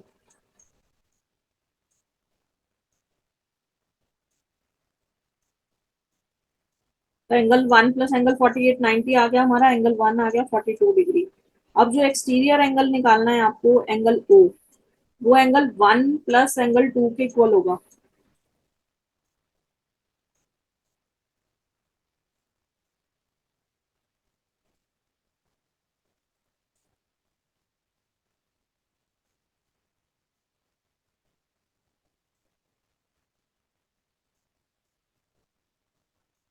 तो एंगल 1 + 2 के इक्वल होगा, तो एंगल 1 भी आपका कितना हो जाएगा 42 डिग्री। अब ये यहाँ पे जो ट्रायंगल बनेगी ये दोनों इक्विलेटरल ट्रायंगल होंगी, आपस में बराबर दूरी पे है, तो ये एंगल भी 42 डिग्री का हो जाएगा, 2 भी। 42 + 42 कितना हो जाएगा आपका 84 डिग्री। अब जो आपका एक्सटीरियर एंगल होता है ना बेटा, ये ट्रायंगल बन रही है, देखिए ट्रायंगल का जो एक्सटीरियर एंगल होता है वो सम ऑफ टू इंटीरियर एंगल्स के इक्वल होता है। तो यानी एंगल ओ आप निकाल सकते हैं, कितना आ गया 42 + 42 दैट इज 84 डिग्री। अब वापिस आते हैं इस ट्रायंगल पे, ये जो ओ पी क्यू मिल रही है आपको, हम यहाँ पे लिख सकते हैं in triangle O P Q. अब जैसे वो वाली ये इक्विलेटरल ट्रायंगल थी, तो ये भी इधर ही बनेगी, तो एंगल्स सेम बनेंगे। इसका 42 डिग्री बनेगा और उस लाइन पे कितना बनेगा 42 डिग्री। तो वर्टिकली अपोजिट से भी आप इसको 48 डिग्री कह सकते हैं। ओ पी क्यू एंगल्स का सम किसके इक्वल होना चाहिए 180 के, एंगल सम प्रॉपर्टी के लिए। तो एंगल 48 प्लस एंगल ये जो आपका आया था 84 डिग्री प्लस एंगल क्यू, ये वाला जो एंगल है आपको अगर निकालना चाहो तो ऐसे निकाल भी सकते हो इसको, इसके इक्वल होगा सम 182। तो 48 + 84 आपका कितना आ जाएगा 132 डिग्री प्लस एंगल क्यू का ये हाफ, ये वाला पोर्शन निकाल रहे हैं हम, 180 - 132 that is equal to 48 degree. अब 48 और ये कितना होगा 42 होगा, तभी ये 90 बनेंगे। तो यहाँ से आपको आर एस क्यू यानी एंगल 3 निकालना था, तो एंगल आर एस क्यू आपका कितना आ जाएगा 48 डिग्री। ये वाला एंगल आपका आ जाएगा 48 डिग्री। आगे हमारे पास 10-10 मार्क्स के क्वेश्चन हैं। सम toffees are bought at 9 rupees for 10 and equal number of toffees at 11 for rupees 10। कह रहा कुछ टॉफीज तो 10 रुपए में 9 खरीदी जाती है, कुछ टॉफीज 10 रुपए में 11 खरीदी जाती है। तो नंबर ऑफ टॉफीज इक्वल नहीं है, तो हमें पहले नंबर ऑफ टॉफीज को इक्वल बनाना है। यहाँ पे 11 है, यहाँ पे 9 है। एलसीएम ले लो दोनों का, कितना आ जाएगा 99। तो पहले एलसीएम लेके टॉफीज इक्वल करेंगे। LCM of 11 and 9 is 99। हमने मान लिया कि हर बार 99 टॉफीज ली गई है, तो यहाँ से कॉस्ट प्राइस निकाल लेंगे। कुछ टॉफीज 9 और 10 रेशियो में थी, कुछ 11 और 10। ये क्वांटिटी रेशियो प्राइस है, प्राइस रेशियो क्वांटिटी कह सकते हैं आप, या फिर 9:10 और 11 और 10 है उसका। तो आपको इसको 99 बनाना है, तो 99 बनाने के लिए किससे मल्टीप्लाई करना होगा 11 से, और इसको किससे मल्टीप्लाई करना होगा 9 से। अब रेशो का रूल क्या कहता है कि अगर आपने क्वांटिटी को मल्टीप्लाई किया तो प्राइस को भी करना पड़ेगा। तो प्राइस आ गया यहाँ से 110 और 9 × 10 = 90। अब नंबर ऑफ टॉफीज तो इक्वल होगी 99।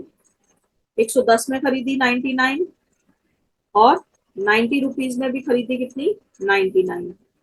तो देखो टोटल कॉस्ट प्राइस कितना आ गया 9 + 1 10, 110 + 90 200 रुपीज। मतलब हमने 200 रुपीज में 198 टॉफीज जो है वो परचेज करी है। और सेल कितने में कर रहा है 10 रुपीज में 10, यानी 1 रुपीज की 1 सेल कर रहा है। तो 200 रुपीज कॉस्ट प्राइस था, तो टॉफीज कितनी थी 198, और सेलिंग प्राइस 200 रुपीज है, टॉफीज कितनी है 1 रुपी में 1 सेल कर रहा है, 10 में 10 सेल करता है, यानी 1 रुपीज में 1, तो 200 टॉफीज। अब देखो हमारी मनी सेम हो गई 200 रुपीज कॉस्ट प्राइस, 200 रुपीज क्या है सेलिंग प्राइस। तो कितने टॉफीज का उसको बेनिफिट हो रहा है यहाँ पे,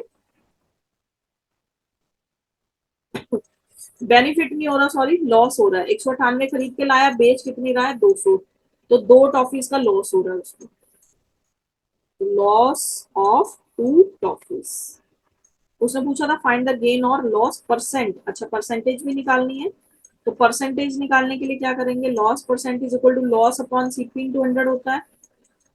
लॉस परसेंट का फॉर्मूला होता है लॉस अपॉन सीपी इंटू 100। तो लॉस कितने का हो रहा है उसको, 2 का। कोस्ट प्राइस कितना था, 200। तो जीरो, डबल जीरो से डबल जीरो कैंसिल, 2 1 जा 2, तो 1% लॉस। क्वेश्चन का आंसर आ जाएगा 1% लॉस।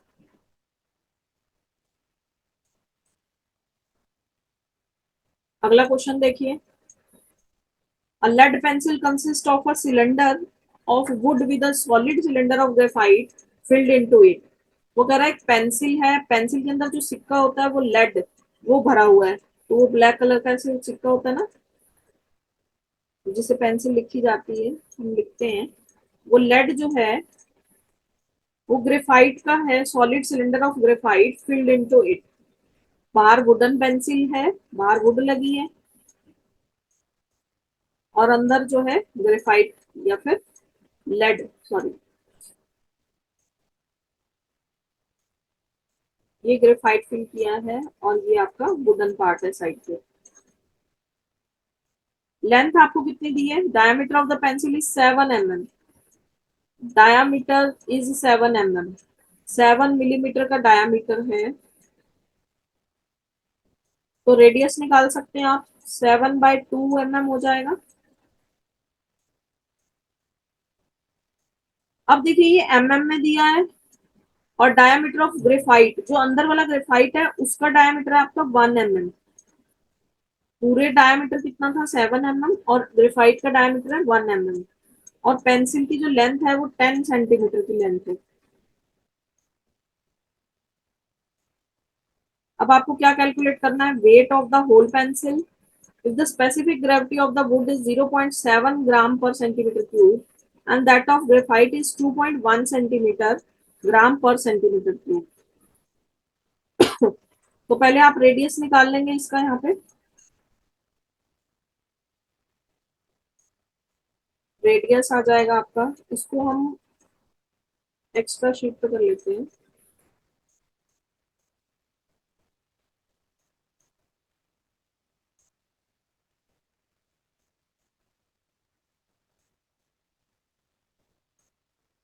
10 सेंटीमीटर की थी उसकी, और 1 mm लेड का डायमीटर है, पूरे का डायमीटर कितना था, 7 mm।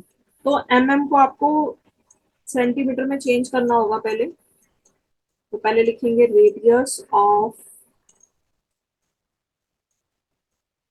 Pencil is equal to 7/2 mm। Change करना है इसको, 0.7 सेंटीमीटर हो जाएगा, 7 mm को चेंज किया, डिवाइड करेंगे 2 से, तो 0.35 सेंटीमीटर। हमने पेंसिल का रेडियस सेंटीमीटर में निकाल लिया, पहले डायमीटर गिवन था, और को, मिलीमीटर को भी चेंज कर लिया किसमें, सेंटीमीटर में। अब ग्रेफाइट का रेडियस निकालेंगे ऐसे ही। तो ग्रेफाइट का जो डायमीटर था वो 1 mm था,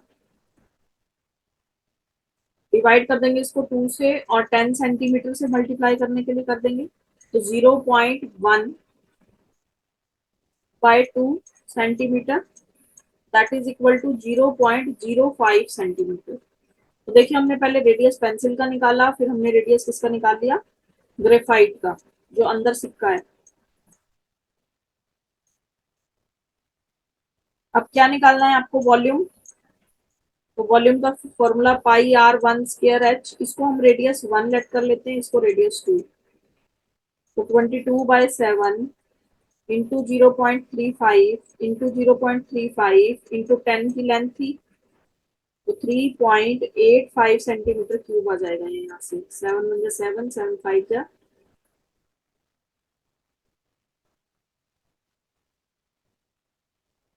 ऐसे ही ग्रेफाइट का वॉल्यूम निकाल लेंगे। वॉल्यूम ऑफ ग्रेफाइट, ये पूरी पेंसिल का है, और ग्रेफाइट का वॉल्यूम फॉर्मूला तो सेम ही है सिलेंडर का, πr²h। तो यहाँ पे R2 लेंगे,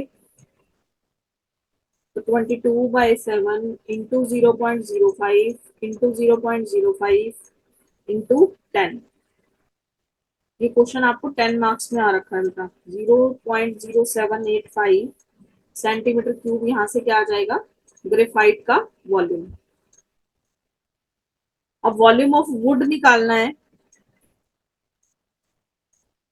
तो क्या होगा, volume of pencil minus graphite. पूरी पेंसिल में से अगर हम ग्रेफाइट को माइनस कर दें तो वुड का आ जाएगा कि कितना वुडन पोर्शन यूज हुआ पेंसिल में। तो 3.85 माइनस 0.0785 माइनस कर देंगे इसको, तो 3.771 सेंटीमीटर क्यूब, ये आपका आंसर आ जाएगा वॉल्यूम ऑफ वुड जो यूज हुई। बट क्वेश्चन में ना बेटा आपसे वॉल्यूम भी नहीं पूछा, आपसे क्या पूछा है, वेट ऑफ वुड। तो वेट के लिए उसने ग्रेविटी भी आपको गिवन है, तो 0.7 की ग्रेविटी गिवन है किसके लिए, वुड के लिए।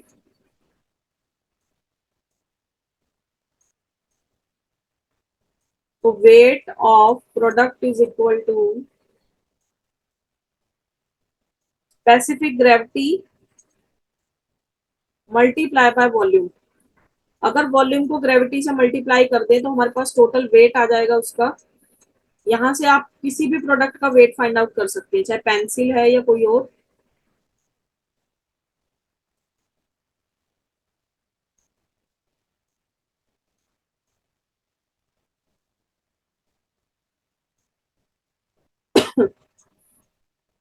तो यहाँ से आपके पास वेट ऑफ वुड आ जाएगा 3.771 आया था, उसको 0.7 से मल्टीप्लाई कर देंगे तो 2.64 ग्राम का आपका वेट आ जाएगा वुड का। ऐसे ही ग्रेफाइट का वेट निकालना है तो उसको भी मल्टीप्लाई कर देंगे, जो भी उसका वॉल्यूम आया था और जो भी उसकी ग्रेविटी गिवन है। क्वेश्चन में ग्रेविटी गिवन है 2.1 के हिसाब से ग्रेविटी लेनी ग्रेफाइट की, तो वॉल्यूम था 0.785 और ग्रेविटी थी 2.1, तो मल्टीप्लाई कर देंगे 0.1648 ग्राम आपका वेट आ जाएगा किसका, ग्रेफाइट का। ये आपके आंसर है, फाइनल आंसर दोनों। 10 मार्क्स का क्वेश्चन है, इसमें थोड़ा लेंदी लग रहा है आपको।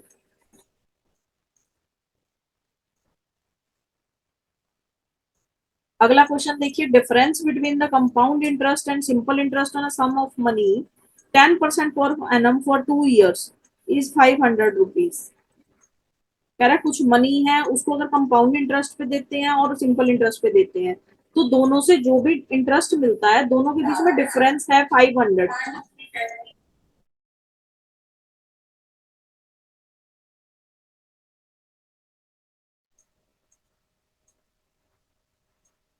तो पहले हम क्या करेंगे, सिंपल इंटरेस्ट निकाल लेंगे मनी के लिए। सिंपल इंटरेस्ट का फॉर्मूला क्या होता है, principal multiply by rate multiply by time upon 100। Principal नहीं पता है, पी लेट कर लिया, रेट कितना गिवन है 10%, टाइम कितना है 2 years अपॉन 100। यहाँ से हमने सिंपल इंटरेस्ट कैलकुलेट कर लेना है, जीरो से आपकी जीरो कैंसल, तो 2p/10। 2p/10 mean 0.2p। This will become first equation, इसको फर्स्ट इक्वेशन मार्क कर देंगे। अब similarly we will find out the compound interest for 2 years। तो कंपाउंड इंटरेस्ट निकालने के लिए फॉर्मूला आपका p into 1 plus r upon 100 raise to the power time minus p, यही होता है कंपाउंड इंटरेस्ट का फॉर्मूला। रेट आपका 10% ही चलेगा, तो 1 + 10/100 टाइम 2 years है तो पावर 2 हो जाएगी माइनस p। अब जीरो से जीरो कैंसल, तो p into 1 + 1/10 whole square minus p। तो 10 इंटू 1 + 10 कितना हो जाएगा, 10 10 बन जा 10 + 1 11/10 का स्क्वायर माइनस p। तो 11 का स्क्वायर आपका होता है 121 और 10 का होता है 100, तो 121p/100 माइनस p। एलसीएम ले लेंगे इसका, 100p माइनस हो जाएगा इसमें से, तो 121p - 100p/100, तो 21p/100। ये मेरे पास क्या आ गया यहाँ से, कंपाउंड इंटरेस्ट। देखिए हमने फर्स्ट इक्वेशन दी थी सिंपल इंटरेस्ट को, इसको कंपाउंड इंटरेस्ट को दे देंगे सेकंड इक्वेशन, क्योंकि दोनों का डिफरेंस चाहिए हमें।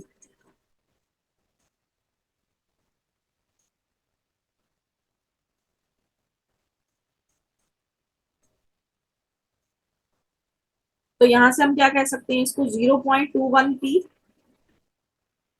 तो 0.21p compound interest minus 0.2p हमारा सिंपल इंटरेस्ट, दोनों का डिफरेंस गिवन है कितना 500। तो दोनों का डिफरेंस गिवन है 500, आप यहां से आपके प्रिंसिपल की वैल्यू निकाल सकते हैं। तो 0.01p इज इक्वल टू 500 और प्रिंसिपल आ जाएगा 500 इंटू 100, ये जो 1/100 लगेगा तो 50,000 आपका प्रिंसिपल आ जाएगा।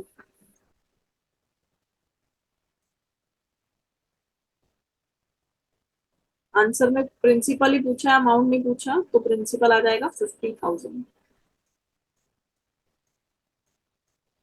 नेक्स्ट क्वेश्चन देखिए, 120 man had food provision for 200 days. कह रहे 120 आदमियों के लिए 200 दिन का खाना था।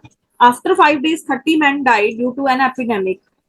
कुछ 5 दिन बाद 30 पुरुषों की मृत्यु हो जाती है, कुछ महामारी से, कुछ बीमारी की वजह से। How long will the remaining food last. कह रहे जो खाना बचा है वो कितने दिन चलेगा। तो इसके लिए बेटा हमारा जो टॉपिक यूज होता है, जो वो होता है डायरेक्ट एंड इनवर्स प्रोपोर्शन। हमें देखना है कि ये आपस में डायरेक्टली प्रोपोर्शनल है या फिर इनवर्सली प्रोपोर्शनल है।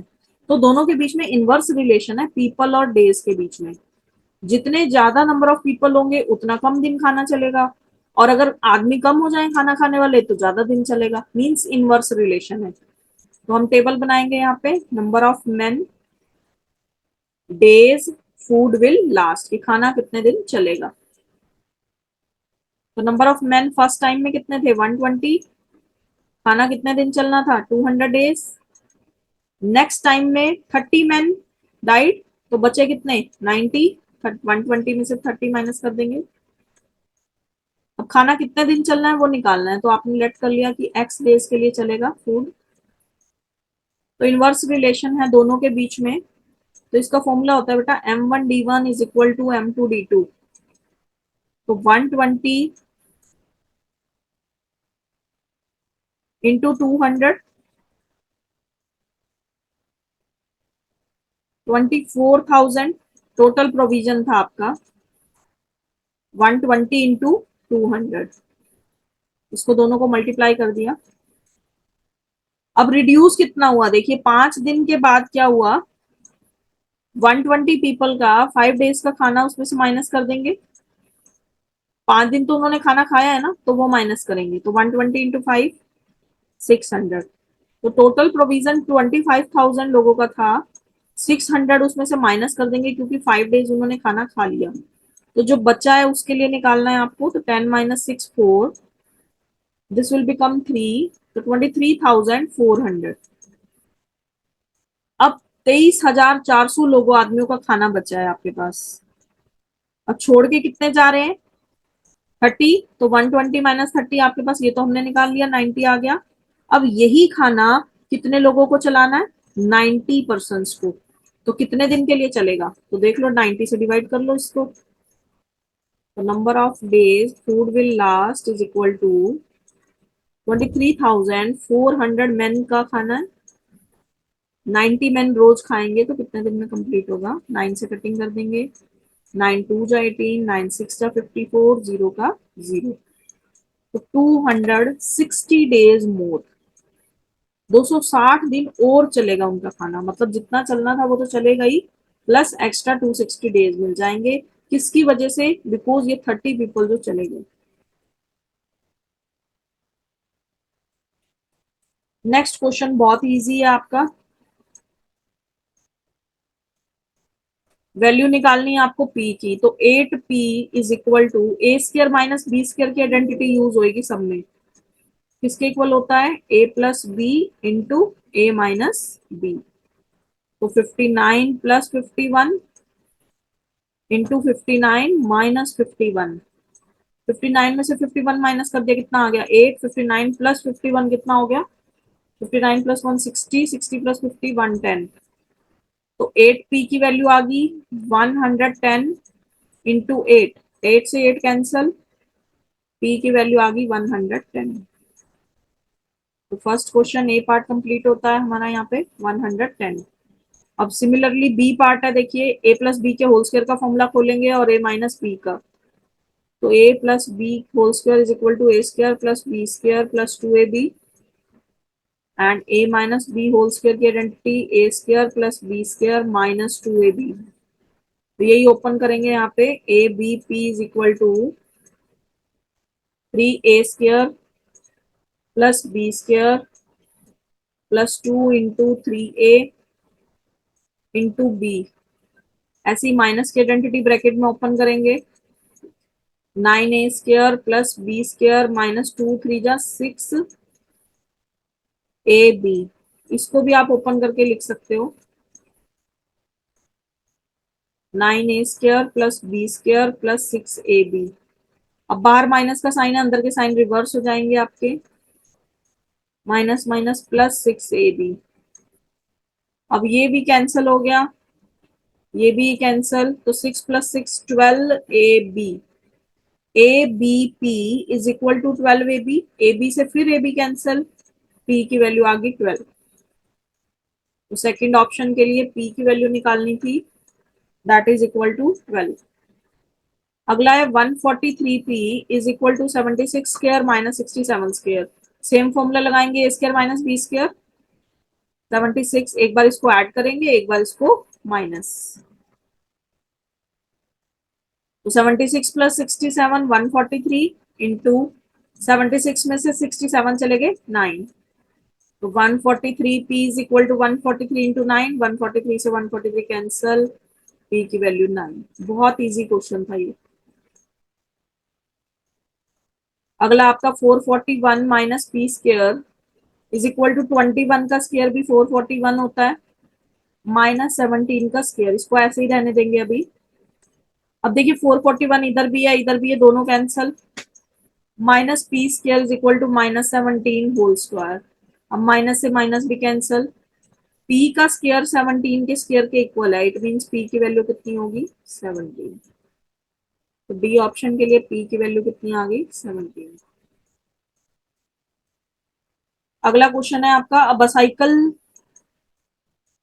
Dealer has rupees 20,000 to invest. एक बाईसाइकिल डीलर है, उसके पास 20,000 रुपए इन्वेस्ट करने के लिए।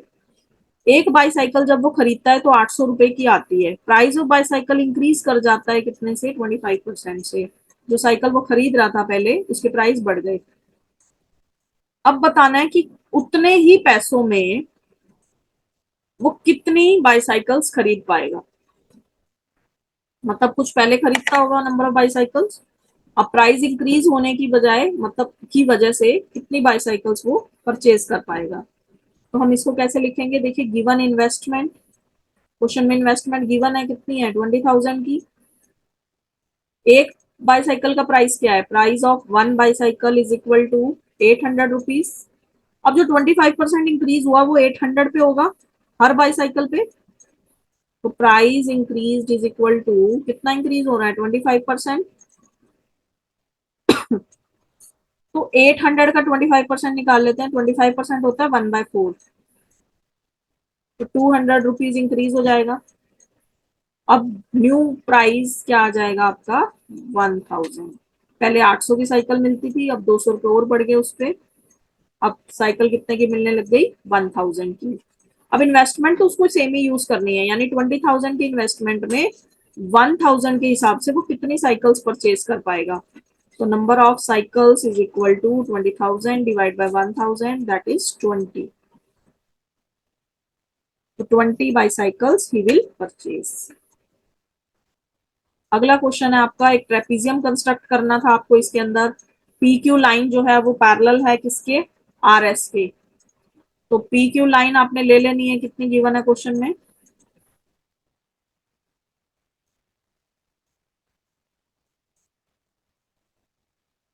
8 सेंटीमीटर। तो इसको आप पी ले लो, इसको क्यू ले लो, ये 8 सेंटीमीटर की लाइन होगी आपकी। क्यू पे एंगल बनाना था कितना 60 डिग्री का, इसको आप एक रे ले लेना पहले एक्स, फिर इसको कट कर लेना कितना, क्यू आर कितना कट करना है 6 सेंटीमीटर, तो 6 सेंटीमीटर पे आर्क लगा के इसको आर नाम दे देंगे। अब दोनों का एंगल मिला के कितना होना चाहिए, 180 डिग्री, तो यानी आपको यहाँ पे 120 डिग्री का एंगल बनाना होगा। अब 120 डिग्री का एंगल बनाओगे, कोई लाइन जाएगी यहाँ से। अब मुझे नहीं पता कि वो कहाँ तक जाएगी, तो हमने उसको आगे रे बोल दिया अभी, ये एक्सटेंड कर रहे हैं इसको वाई तक। अब इसमें से उसने आर एस की वैल्यू बोली कितनी लेनी है, 4 सेंटीमीटर, यानी 4 सेंटीमीटर पे लेके आपको कट आउट कर देना था उसको। तो यहां तक कट हो जाएगी आपकी, इस पॉइंट का नाम आपने आर दे दिया, इसका आपका एस हो गया। अब पी क्यू की वैल्यू 8 सेंटीमीटर, क्यू आर आपका यूज हो गया है 6 सेंटीमीटर, आर एस की वैल्यू 4 सेंटीमीटर यूज होगी, एंगल क्यू आपका 60 डिग्री का यूज हो गया। अब आपको क्या कर देना था, सिंपल ज्वाइन कर देना था एस और पी को। तो required P Q R S is your trapezium, P Q R S. Construction लिख सकते हैं उसकी। अगला क्वेश्चन देखेंगे, इसमें प्रूव करना था आपको, above figure P Q R S is parallelogram, P is the mid point of P Q and S T, bisect करता है कौन सा, angle S. P Q R S एक चतुर्भुज है जहां पर टी मध्य बिंदु है किसका, पी क्यू का। तो पी क्यू का मिड पॉइंट कौन है, टी। आपको प्रूव क्या करना है, क्यू आर इक्वल है क्यू टी के, क्यू आर इक्वल है क्यू टी के, और आर टी बाइसेक्ट करता है एंगल आर को, आर टी बाइसेक्ट कर रहा है, इसको दो पार्ट्स में डिवाइड कर रहा है ना, तो प्रूव करना है कि दोनों में बाइसेक्ट करता है। और एंगल एस टी आर जो है वो 90 डिग्री का है, एस टी आर, यानी ये वाला एंगल आपको 90 डिग्री प्रूव करना है। तो देखिए इसका प्रूफ यहाँ पे पूरा नहीं आएगा, तो हम इसको शेयर कर लेते हैं व्हाइट बोर्ड को।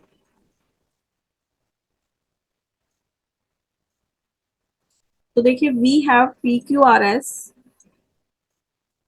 As given parallelogram, P Q line जो है वो पैरेलल थी किसके, आर एस के, और पी एस पैरेलल था किसके, क्यू आर के। इट मींस जो टी एस लाइन जा रही थी बीच में से वो क्या होगी, हमारी ट्रांसवर्सल। अगर वो लाइन ट्रांसवर्सल है तो एंगल भी आपस में इक्वल होंगे, alternate interior angle. Angle P T S equal होगा किसके, एंगल टी एस आर के। ब्रैकेट में आप लिख सकते हो इसके लिए, ऑल्टरनेट इंटीरियर एंगल। अब आपको क्या बोला कि टी एस जो है वो बाइसेक्ट करती है किसको, एंगल एस को। तो angle P S T equal होगा किसके, एंगल टी एस आर के, क्योंकि जब बाइसेक्ट कर रही है तो दोनों एंगल्स आपस में क्या होंगे, इक्वल, दो पार्ट्स में कर रही है। इसको इक्वेशन नंबर 2 दे देंगे। अब फ्रॉम 1 और 2, पहली इक्वेशन और दूसरी इक्वेशन से क्या पता चलता है कि P T S T S are के इक्वल है, T S R P S T के इक्वल है, तो यानी पी टी एस और पी एस टी भी आपस में इक्वल हो गए। तो फ्रॉम 1 और 2 क्या क्लियर हुआ कि एंगल पी टी एस जो है वो एंगल पी एस टी के इक्वल है, मतलब पी और एस एंगल आपस में क्या है, इक्वल। अब एंगल्स इक्वल हैं तो पी एस जो है वो पी टी के इक्वल होगी, sides opposite to equal angle are equal, जो इक्वल एंगल के अपोजिट साइड होती हैं वो भी आपस में क्या होती है, इक्वल। इसको हमने इक्वेशन नंबर 3 दे दिया। अब opposite sides of parallelogram are equal, parallelogram की जो अपोजिट साइड्स हैं वो भी इक्वल होती हैं। तो यहां से क्या क्लियर हुआ कि पी एस जो है वो इक्वल होता है किसके, क्यू आर के, क्योंकि अपोजिट साइड्स थी दोनों। इसको इक्वेशन नंबर 4 दे देंगे। अब जैसा कि क्वेश्चन में बोला कि टी जो है वो मिड पॉइंट है, as P is mid point of P Q, तो पी टी किसके इक्वल होगा, टी क्यू के, क्योंकि मिड पॉइंट है तो दो इक्वल पार्ट्स में डिवाइड करेगा। इसको इक्वेशन नंबर 5 दे दिया। तो फ्रॉम 3, 4 एंड 5 हमें क्या मिला कि क्यू आर जो है वो इक्वल है किसके, टी क्यू के। तो ट्रायंगल टी क्यू आर में, in triangle T Q R, Q R is equal to T Q.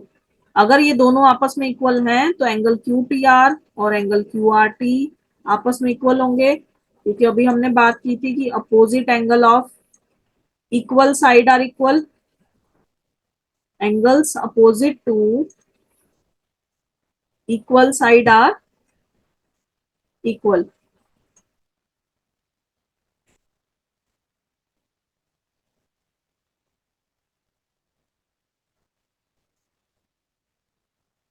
इसको इक्वेशन नंबर आप 6 दे देंगे। Since PQ is parallel to RS and TR is transversal, तो angle TRS angle QTR के equal होगा, क्योंकि वो alternate interior angle है। इसको इक्वेशन नंबर 7 दे दिया। अब फ्रॉम 6 एंड 7, 6 एंड 7 से क्या क्लियर हो रहा है, क्यू टी आर इक्वल है क्यू आर टी के, और Q T are he equal है टी आर एस के, तो लेफ्ट हैंड साइड बराबर करके क्यू आर टी किसके इक्वल आ जाएगा, यहाँ से टी आर एस की। तो हमारा यहाँ से फर्स्ट वाला प्रूव हो जाता है कि क्यू आर टी जो है वो एंगल टी आर एस के इक्वल है। अगर ये एंगल आपस में इक्वल है, इट मींस क्या है कि टी आर बाइसेक्ट करती है किसको, आर को। तो एक पार्ट तो आपका प्रूव हो गया यहाँ से, और दूसरा भी प्रूव हो जाएगा। टी आर बाइसेक्ट करती है आर को यहीं से। Now angle R plus angle S जो है वो 180 के इक्वल है। क्यों, क्योंकि एडजेसेंट एंगल्स हैं पैरेललोग्राम के, और वो सप्लीमेंट्री होते हैं, तो सप्लीमेंट्री एंगल्स का सम हमारा 180 के इक्वल होता है। तो angle R plus angle S किसके इक्वल हो जाएगा, यहाँ से 180 के।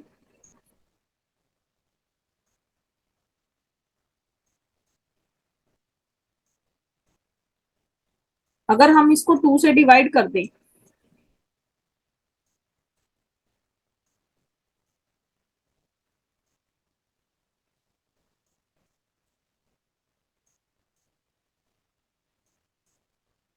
तो 2 टाइम्स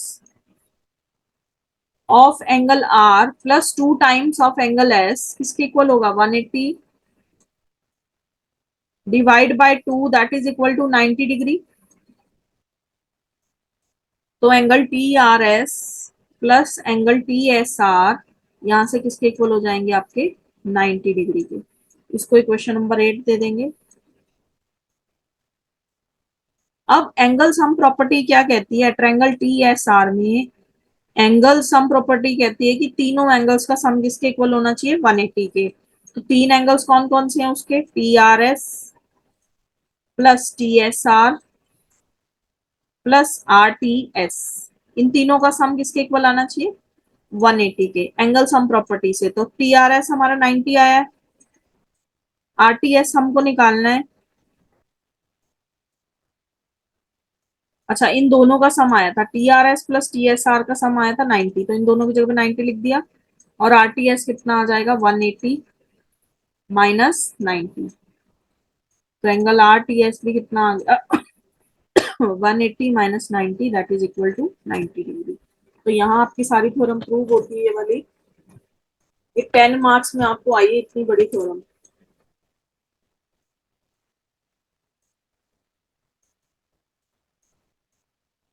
नेक्स्ट क्वेश्चन है आपका,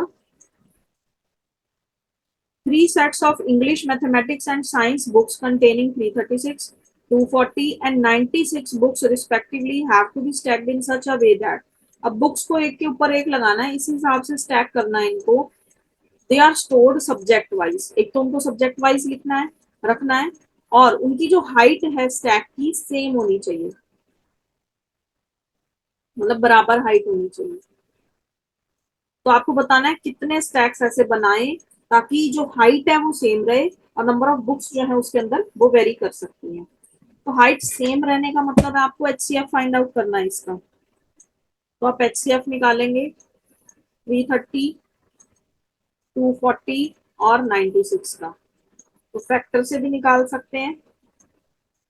96 के फैक्टर आपके हो जाएंगे 2 2 जा 4 2 जा 8, 8 2 जा 16, 16 2 जा 32, 32 को 3 से करेंगे 96। अब ऐसे ही 240 के निकाल लो, 2 2 जा 4 2 जा 8, 8 into 30 होएगा तो 30 के बना लेंगे 2 into 15, 2 into 3 into 5। ऐसे 330 आएगा, 330 को क्या लिख सकते हैं, 10 into 33, तो 2 into 5 into 3 into 11, अच्छा 336 है, तो 336 के बना लेंगे हम।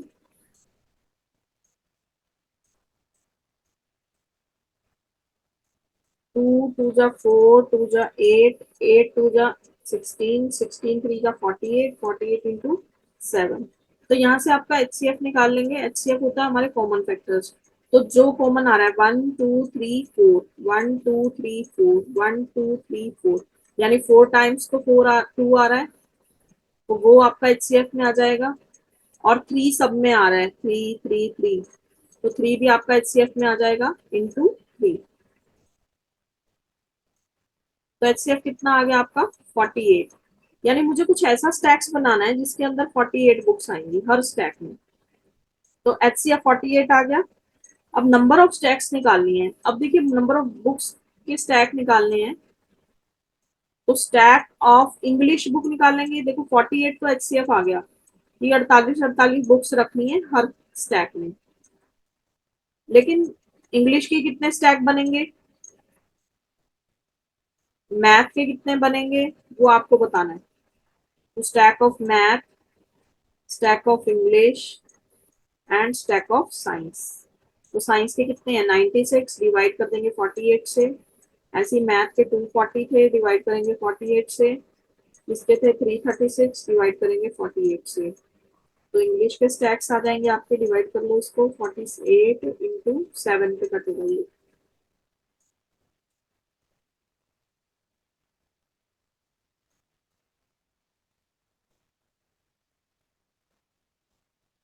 मैथ के आपके 240 डिवाइड बाय 48 है, 5 स्टैक्स आ जाएंगे मैथ के। और साइंस के आपके आ जाएंगे 96 बुक्स की, तो 2 स्टैक्स, ये आपके नंबर ऑफ स्टैक्स आ जाएंगे। चलिए let us move to the last question. If two unbiased dice are thrown, what is the probability of getting a sum of 5? जब दो डाइस को थ्रो किया जाता है तो उनका सैंपल स्पेस कैसे बनेगा बेटा? पहले आपको इसका सैंपल स्पेस बना के दिखाना होगा। यानी फर्स्ट डाइस पे 1 है तो सेकंड पे भी 1, तो 1 1, 1 2, 1 3, 1 4, 1 5, 1 6। ऐसे ही 2 1, 2 2, 2 3, 2 4, 2 5, 2 6, 3 1, 3 2, 3 3, 4, 3 5, 3 6। फिर फर्स्ट डाइस पे 4 आएगा तो अगली पे कुछ भी आ सकता है। तो पहली डाइस पे 4, अगली पे 1 आ सकता है, 2 3 4 5 एंड 6। फिर फर्स्ट डाइस पे 5 तो सेकंड पे 1 आ सकता है, इसके कॉम्बिनेशन बन जाएंगे 5 3, 5 4, 5 5 एंड 5 6। अब पहली डाइस पे 6 आ सकता है, दूसरी पे कुछ भी आ सकता है। तो हमने सैंपल स्पेस बना लिया। यहाँ से टोटल कितने एग्जिस्ट कर रहे हैं, मैक्सिमम 6 नंबर आ सकता है दोनों डाइस पे। तो 6 into 6 कितना हो गया, 36 केसेस बन गए। तो सारे केसेस मैंने आपको बना के दिखा दिए। अब क्वेश्चन में क्या लिखा है, what is the probability of getting a sum of 5? तो 5 सम मुझे कहाँ कहाँ से मिल सकता है उसको हम हाईलाइट करेंगे। तो देखो 5 सम कहाँ से मिलेगा, 4 + 1 5 होता है, और 1 + 4 5 होता है, 2 + 3 5 होता है, 3 + 2 5 होता है। 6 वाले में तो सम 6 से अबव आ जाएगा, तो वो तो केस ही नहीं बनता। और 5 में भी कुछ ऐड करेंगे तो 5 से ऊपर आएगा। मतलब 4 केसेस ऐसे हैं। तो कौन कौन से हैं, 1 4 एक केस ये है, 2 3, 3 2 और 4 1। तो प्रोबेबिलिटी निकालनी है, तो probability of getting sum of 5 is equal to, कितने केसेस ऐसे हैं, 4। टोटल सैंपल स्पेस में कितने केसेस थे? पॉसिबल फुल आउटकम्स कितने थे? 36। तो 4/36, 4 1 जा 4, 4 9 जा 36। तो इस क्वेश्चन का आंसर आ जाएगा आपका 1/9 केसेस। लेटेस्ट एग्जाम अपडेट्स जानने के लिए डाउनलोड करें कैरियर डिफेंस स्कूल का एंड्रॉयड ऐप।